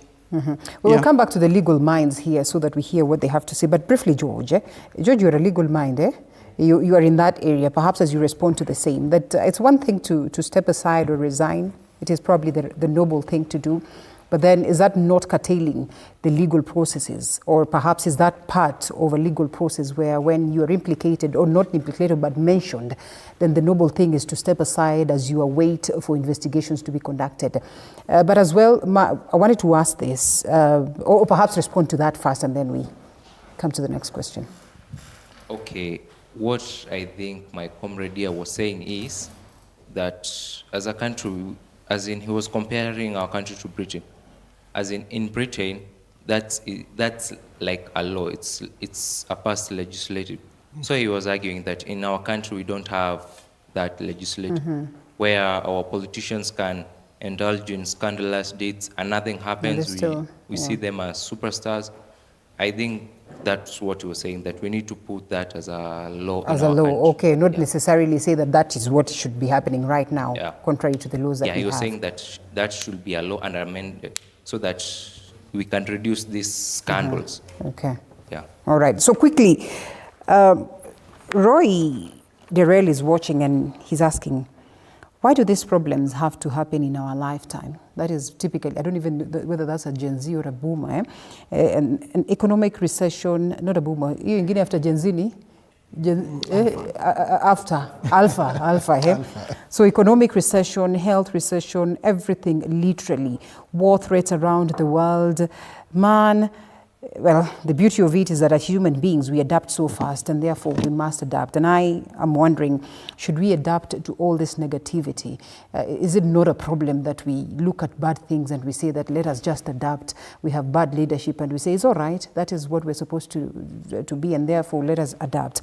I ask myself, how do we strike a balance that even as we fight for what is right, then we do not end up losing a nation? Someone mentioned Sudan. And you know, it is just within a blink of an eye, and tomorrow you do not have a nation. God forbid. How do we strike a balance that as we hit the streets, we make sure that indeed we will have a nation tomorrow that we'll be proud of? First of all, these problems haven't begun right now. These problems have always been there. Like we can see the French Revolution, we can see in the 1990 protests about President Moi. It's just that they have chosen to ignore these problems. People are tired that a president can stand up and say, it's okay to be a mama mboga, it's okay to be a msewa boda boda. Tunaomba uweke microphone karibu na mdomo ili sauti iwe nzuri. Yeah, so people are tired about this living a petty life, you know, like, so we can not allow our country to sink into anarchy. We can just follow the constitution the way it has stated that we should do regular demonstrations, as in we maintain a rule of law, but we dictate clearly what we want. The real issue here is that the government does not want to hear the issues that we have. And the issues we have make sense a lot. A lot of graduates finish school and then they become smoky vendors. They start boda ventures, you know, these pity lives. And when we tell them that, as we don't want to live like this, they eat chicken and then they tell us to eat like chicken. And then they want us to be just okay with that. So this is what we are against.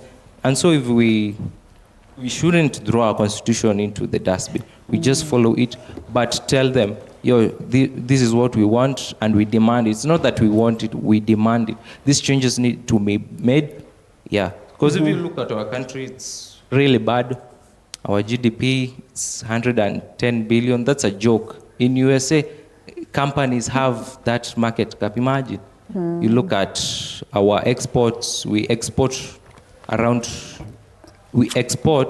$10 billion in goods, and then we import 22. So we have a deficit of negative 9 billion. So in short, every year we lose 10 billion. But we have people who don't see this. They stand up and say, hapana, nitawapea chapo milioni moja, sijui unga imeshuka, sijui mayai, you know, these things that don't matter. So they blind us.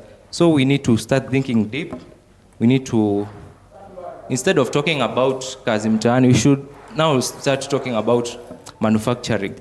How can we start manufacturing, let's say, our own cars? You know, manufacturing, the only way to solve unemployment in Kenya is through manufacturing, industrialization, heavy industrialization. We need to be an industrialized power. Because if you look, we are not even a banana republic. We are way worse. Nobody respects us.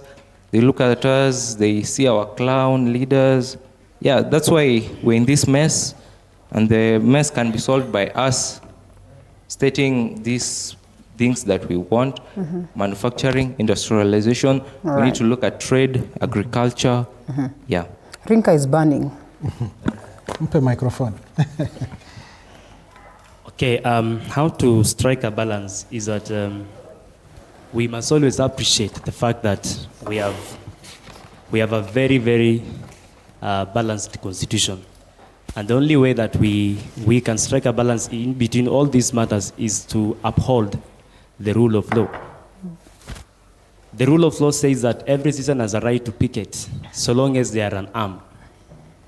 That means if they are unarmed, they are free to picket and maybe air their grievances to the relevant authorities, to the relevant institutions like parliament, the relevant authorities like government states. And when the rule of law is balanced in the sense that when they are unarmed, that is where the state, when they are armed, that is where the state comes in and intervene. Now, so if at all we want to have a nation, even after protest, even after demonstration, even after maybe to prevent the state of anarchy, is that every person is entitled to the rule of law. And that law applies to all of us. Whether you are a president, whether you are maybe a DIG, whether you are an AG of the police, whether you are whoever you are, the rule of law gives us the same equality. Now allow me to speak of, there was something I wanted to put on clear when we were talking about how how we can create awareness on matters concerning the election period. That if there is one of the biggest problems we have in this country as well, is apart from tribalism and the rest, is that many of our people are not aware of their rights. And they are not aware of their right in the sense that many Kenyans at times, because we have almost 50 million Kenyans, but if you check on the previous election, a number of them that voted, you see, those who have not fought have a bigger number than them that voted, because many of them feel like they don't need to vote. This vote is not being they don't make any impact either way while they are voting. So one of the things we should do, and maybe ABC is entitled, and maybe civil society are entitled to do that, is that they should create a very big awareness on the importance why we should vote. Why is your vote important? Why are you entitled to vote? Because it is the only way you can make a change.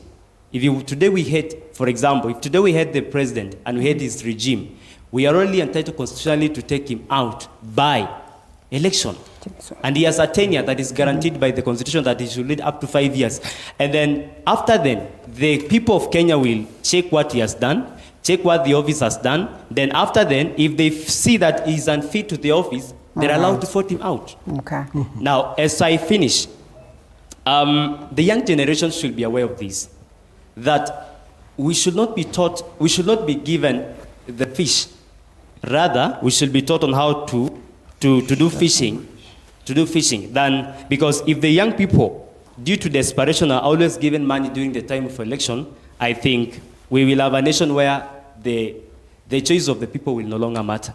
Well, all right, fair enough. This is what the Communications Authority says on live coverage of demonstrations. A reference is made to the above subject. The live coverage of the June 25th, 2025 demonstrations are contrary to Articles 32(2) and 34(1) of the Constitution of Kenya and Section that is 461 of the Kenya Information and Communications Act 1998. This is therefore to direct all television and radio stations to stop any live coverage of the demonstrations forthwith. Failure to abide by this directive then will result in regulatory action as stipulated in the Kenya Information and Communication Act 1998. The authority looks forward to your continued cooperation. This are beautiful things to see, perhaps, because this is reactionary to what it is that is going on, perhaps pretty much what we are as a nation, reactionary as opposed to addressing some matters before they get out of hand. What does it paint to the international community? Because we do not live in isolation. You had the president of Tanzania, as though to mock us, the other day saying that hatutakubali muingie huku au watu waingie huku wakati ambapo wameshavuruga kwao. Ile ni vurugu au is an action that is towards the right direction democratically? Mwanzo nataka kukabiliana na wewe. I want to agree with you in this sense that this is reactionary. Because they should have given the warning yesterday or a week or so and say prepares that even as you anticipate to watch the ones that would be watching and not participating in the, let me put them this way, peaceful protests. You expect that there will be no live coverage. And as you have stated, we do not live in isolation. We are in a country, and good enough, all over the world it has become a village, a small village. What is happening in Russia, we get to know it right where we are. What is happening in America, we get to know what right where we are. So as a member of the global village, it's shameful, so to speak. So it should have come before, but not now. Though I told you that some actions, when they arrived at, there was some thoughts that were put in. And just referring to the way I was getting challenges from the Gen Zs here when I suggested that they need to be part of the team so that we can pass on the baton. Then they disagreed with me, and in their disagreeing with me, I also, in the same spirit, I would wish to disagree with the people who sat and thought this was the right decision to do that, because we need to be informed what is happening where and when, and that information helps us to make the correct decision, because we do not now know what is happening out of these walls. And then from here, we start driving, and we drive into fire. We drive into traps. So even failure to allow us to know what is happening outside this world is also risk for us, unless wherever they are hearing, and they are going to provide security for us to move from here to our places safely. I can't say it in another better way. You speak of the walls, and you remind me, and again, the updates as to that is that Katiba Institute has today filed a petition in the High Court of Kenya challenging police decision to barricade roads leading into and within Nairobi's CBD using barbed wire and police blockades. Somebody else said, kuna mtu amekula tenda mzuri sana hapo. And we ask ourselves, does it have to go to levels of a barbed wire fence? Walipanga sangapi? No, I think let us understand something before you give other people to say something. It is weird. Extremely weird. You know, sometimes the nature can conspire against you. If the people in school, they know the meaning of conspiracy theory, that things just act against you. You may be the best, you are maybe first class, but the nature is acting against you. Somewhere, somehow, the nature is acting against the people that were given this job. So you see, for example, let us be very specific, that for example, I'm the head of service delivery. There are people who work under me. So I do not control their thinking. They have some sort of semi-autonomy. So is the CS, the PS, and the rest. Sometimes they do things that embarrasses even the presidency. Because I don't think the presidency in their right mind, they could do what I saw this morning. Some barbed wires, like we are putting trap for animals. Because when you tell people don't use this route, it's enough. As a civilized nation as we are, and even knowing what happened in 25th June last year, I don't think there was anybody who had intention going back there to lose their lives. That was, in fact, it was a no-go zone for the people who are going to the protest. People just wanted to go to play, the flowers and then move on. So I think there is a problem with the people who are supposed to be doing the correct thing. They decide overnight and they buy some barbed wire somewhere. It's not that that wasn't barbed wire. This other one is called razor wire. That if you go near there, you have no skin. It's like that one is put as a reinforcement to protect ourselves from external aggression. No, we become all of us external aggression to one another. Something somewhere is wrong. But I also asked this critical thing before Joash comes in. Maybe in just a short, explanation.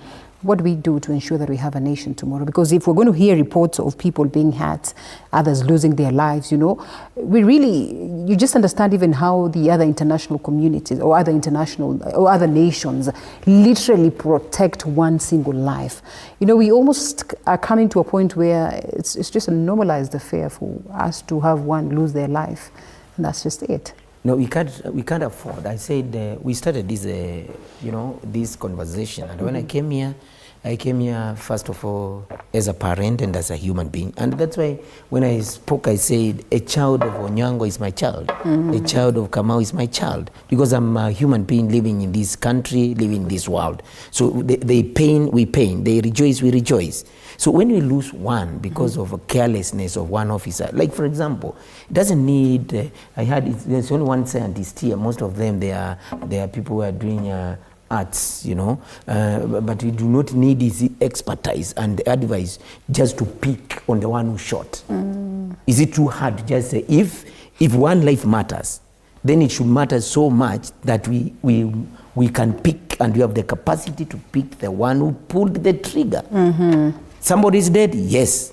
An officer is injured in the streets, by who? Okay. Because I hear there's also an officer injured in the streets, by who? Not everybody. We should be serious to the extent that we have the capacity to do pinpoint accuracy. It is this officer that did this. It is this young man who did this. But when you leave things like that, it's like, normal. Is it normal to lose a life? You are telling us it's normal to lose a life? So when you release us from these, because we are we have some comfort here and some sense of security, is it normal for us to be attacked, stoned? Let me tell you, it's not even normal for me to have slightest injury, even if it's not noticeable. It disrupts my thought, and I feel that my space and security has been interfered with. Okay. Naam. Asante sana Peter kwa kauli hiyo. Mtazamaji, tunazidi kukupeperushia matangazo haya moja kwa moja, matukio mbalimbali kutoka maeneo mbalimbali humu nchini, na awali muda mfupi uliopita baadhi ya wabunge ambao walifika katika bunge walionekana wakiondoka kutoka majengo ya bunge. Vile vile kuna barabara kadhaa ambazo zimefungwa, na ni taarifa ambazo mtazamaji tutazidi kukufahamisha kadri muda unavyozidi kusonga. Kikubwa zaidi, endelea kutufuatilia, kwa sababu hapa ndipo tunakupa taarifa ambazo zinazidi kuchipuka kila kuchao na kila wakati. Farida, wewe ni wakili na hivi sasa tumeona mambo ambayo yanafanyika. Peter ameyazungumzia, katiba yetu ni progressive. Ni katiba ambayo iliweza kutungwa, na wanasema kwamba wale wataalamu wanasema kwamba ni katiba bora zaidi ambayo itasaidia Wakenya, na tunaona ukiukaji mkubwa sana. Wewe kama wakili unakokaa, unadhani kwamba tunatenda haki kwa katiba yetu, na hatua zijazo zitakuwaje? Tuko katika a social contract. Ndio. Na hii government. And hiyo social contract inamaanisha ya kwamba sisi kama citizenry tulijiweka chini ya wao to govern us, and that governance meant that we will enjoy some benefits, but we will also experience some limitations. The freedom of media is at a day such as this, I think the one they are trying to cite, I think Article 24, they are trying to talk about... they say 33... They even quote 24. 30, yes, there's also 34.1, yes. Because about contrary to public order. Let me stop quoting the exact article. But he who alleges must prove. They need to now prove to us that the situation that we're seeing in the streets is because you as media houses have stretched, misused, or used your freedom as a media house to incite or to disrupt public order. Because what I think is disrupting public order is barricading the roads. That is disrupting public order. Internet, for example, our phones are, some of the devices have been interfered with. That's from there actually are reports that by now there's a bit of slowness in you know, the internet penetration. Yesterday I had a client, and maybe I cannot really disclose the information of this client, but my client was put in such a position where I cannot put a call. He cannot put a call through to me. I'm the only one that can call him. That is a disruption of public order. Because think of a situation where this person is in a position where they need urgent medical attention. But this person has been put to a position where they cannot even reach out and call for help. In a time like now, we really, yes, I speak for responsible coverage of what is going on. We have to be sensitive also. But also, it is for our own safety and for our own national cohesion as a nation when you know what is happening. Because put us in a situation of media blackout. What is going to happen is people will freak out. People will freak out, people will panic. And you know, the complexes of fright, how will these human beings respond? You're in a situation where you don't know whether your son, I'm a mother, your son is in Nairobi. You're not in a position to access information. And this is what the Constitution of Kenya really prioritizes. The priority is on the safety of the citizens. Every act the government is going to take in this particular time, because our nation is in crisis, however we want to look at it, let it be with the best interest of the mwananchi at heart. That is the spirit and the letter of the Constitution. If we do this, that every act that we're doing it for the purposes of protecting our political leadership, our political space and our powers, we will eventually end up harming the people that the Constitution is meant to protect. So Constitution in letter and in spirit has not been upheld. We are using the Constitution to hurt the people that the Constitution is supposed to protect in the first place. All right, yes. Kevin, I'm sorry, you have a question, or I could ask Kevin something. Kevin, let's talk about the alternatives that we have, and I think we have mentioned them earlier. You know, the opposition, the united opposition, the lawyers and everything. Yesterday, Honorable Kalonzo Musyoka says that they have intelligence, that there are some goons, 4,000, 4,000 of them, or even more, that are set to work with police today, 5,000 policemen, to disrupt these activities that we get to witness today. When you listen to such, what message does it send? And if the next day then we confirm, because then the day is still unfolding, we cannot speak with authority that so far we have not had any reports with reporters on ground as to whether these processes have been infiltrated by goons. But by end of day, we might know whether it is true or not. When you listen to this, what do you make of it? Or, if there's some truth in what is being said, how does it help to stop the plans of the government? Or if the statements are just baselessly being said, how much damage do they do to these processes? Thank you so much. We are at a very critical time in the history of this country. And it is so critical to the extent that we should be very cautious of what we say, either as leaders, either old or young. Because let me take an example of last week when the former deputy president had said that he has reports of goons who are going to disrupt the protests. Goons came. You're saying that yesterday the former Vice President Kalonzo Musyoka said that former deputy, he was a vice, said that there are goons, 4,000 of them. I feel like we need to get to a point, if you're giving us information, tell us the right thing. Where is it coming from? Tell us, I learned from Riro that 1, 2, 3 things will happen. But when you tell us you have intelligence, from who? We also want to know as a people, because I want to imagine of the state of that vendor in an estate somewhere who's watching TV and seeing that TVs are going to be switched off. And they are probably sure the son is somewhere in a city, in a different city. And the thing they've seen a few minutes ago was some very violent things. So we have to get to a point where we are responsible as citizens, and especially as senior citizens in this country, that a leader should, should give or rather substantiate whatever they are saying. Number 2, allow me to comment on the action by CA. And I find that to be somewhat wrong, simply because we are at the height of a very emotional and very critical moment. So when we just cite constitutional articles, it is fine. But does the person in the remote areas in this country understand what Article 33 and 34 say? You should go to a point of telling us, I've seen TV what and what has said this and this, so Article whatever says this, and you guys understand. So then what? Stop this coverage. But when you come at the height of very, very emotional things and tell us you're switching off, then what? Let us not hurt this country. And I want to say, when it comes to the solutions we need as a country, we need to also be very, very careful what we say.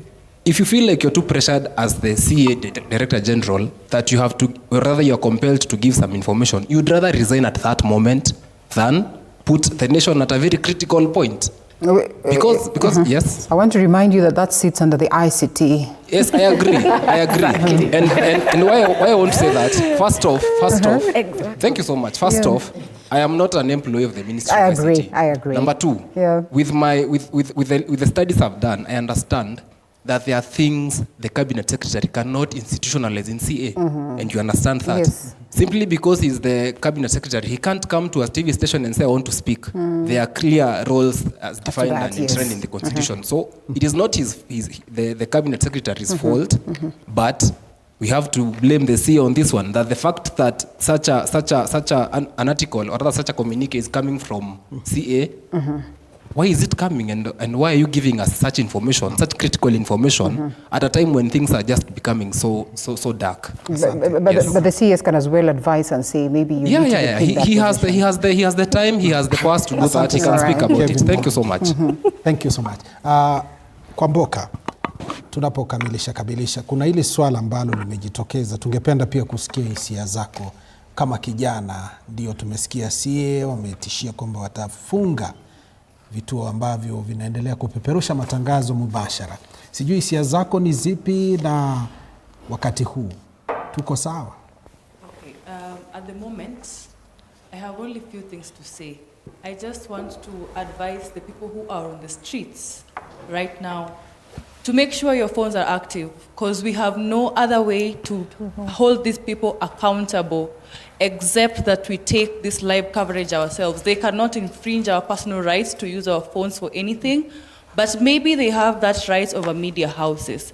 So if you're out there, you have a phone, you see anything, record everything. Even a fly past, you record everything. We want accountability, and that's what the government is taking away from us by denying the media houses to air this live as it goes on. So that's what I want people to know. Yeah, that's all I can say. It's so sad. I'm actually very sad because I didn't expect it to be like this.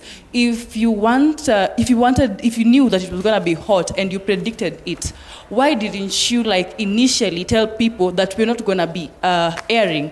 That will mean that all of us should be on the streets, because that's the only way we're gonna keep eye on each other. So I don't really know what the government is up to, but just record everything. Record everything, yeah. So you have 30 seconds for everyone to round it up. It's important that we also pave way for other people, and we too have done our part, right? Sekunde 30, tafadhali. Okay, we start with you, all right. I think my parting shot would go Let's have the mic up. I think my parting shot would go to the bone of contention, until when? And the only true answer would be until the government restores itself. We've seen governments actually restoring themselves. You remember there was a time when the US people did not want Trump. Then eventually they are the same people who elected Trump back.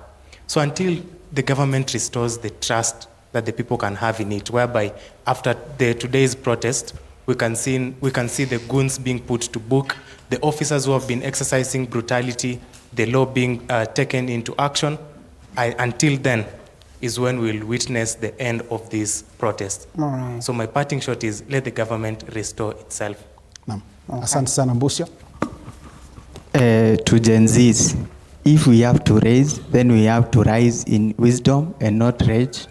Number two is that a true democracy is watered by the blood of patriots and tyrants. And finally, is to say that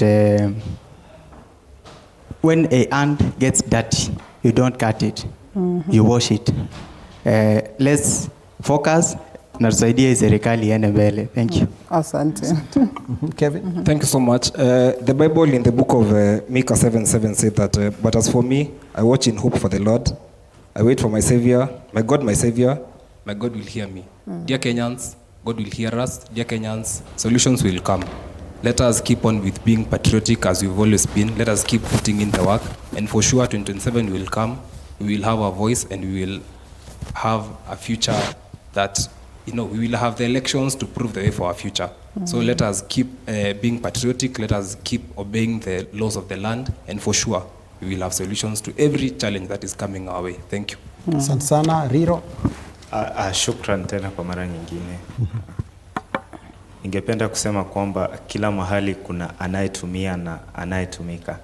Chunga sana usiwe unayetumika. Na pia kwenye jahazi la hekima, hakikisha kwamba pia una hekima. Naam, shukran sana Ringa.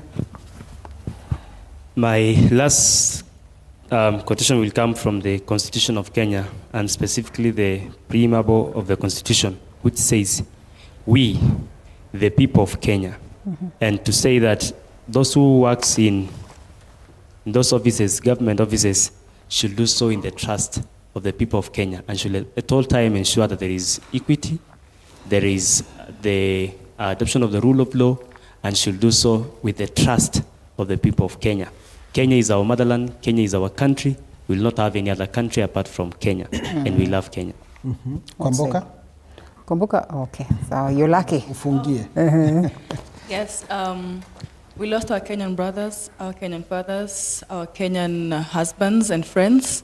And all it is to some people is that this is a war. It's not a war, it's a cry. We cry that the government hears us and responds to the death and gives justice to every Gen Z that lost their life in fighting for a more democratic Kenya. George? Just when you were about to sip. So my conclusion would be a quote by Thomas Jefferson. He said, "When the government fears the people, that's liberty. But when the people fear the government, that's tyranny." And I would also like to state rest in power for our fallen soldiers. Luta continua. Asante sana George. Spencer? Okay, as I wind up, I just want to say that we can do better. Our government can do better. What we are seeing currently is the same thing that we cried last year. I believe there is no any progress. I believe the same cries. We cried for the closure of media stations. We are seeing the media station. We have always cried of police brutality. We see still the police are killing us. So I believe my prayer is to the government, to the president. Kindly, you can do better. Be empathical to us, listen to us. We put you in power, and we can take the power back. Yeah. Thank you. Vincent? Thank you for this opportunity. I want to tell every youth outside here that the foundation for better future is changing mindset. And to the government of Kenya, please give a listening ear to our cries. So I will finish by saying, or by a question, when will justice be our shield and defender in this nation? So thank you so much. Thank you so much. And we come to you, Senior. We start with you, Farida. Mine is to say that to whom more is given, much more is expected. We are living in times where we've been given a lot of freedom, but they might be able to guarantee our freedom of speech, but they might not be able to guarantee our freedom after speech. So let us be very responsible, let us be vigilant, and please keep safe and look for hope at the end of the tunnel. Well said, Sonia. Mine is to the government, please don't dismiss, just address the issues, because then I see very many missed opportunities for them to create and build the trust that has been eroded over time. To the young people, your voice matters. Educate yourself politically so that you can engage meaningfully beyond today. All right, Senior, last but not least. Well, this is what I would say, and I want to remind ourselves that words are tools, and it's with different tools that you make or you get different products. So if you want a good product, make sure that you use the correct tool. So let us be mindful of the words that we speak. Words, they carry the power that they come with, and they'll go out there and accomplish what you have spoken.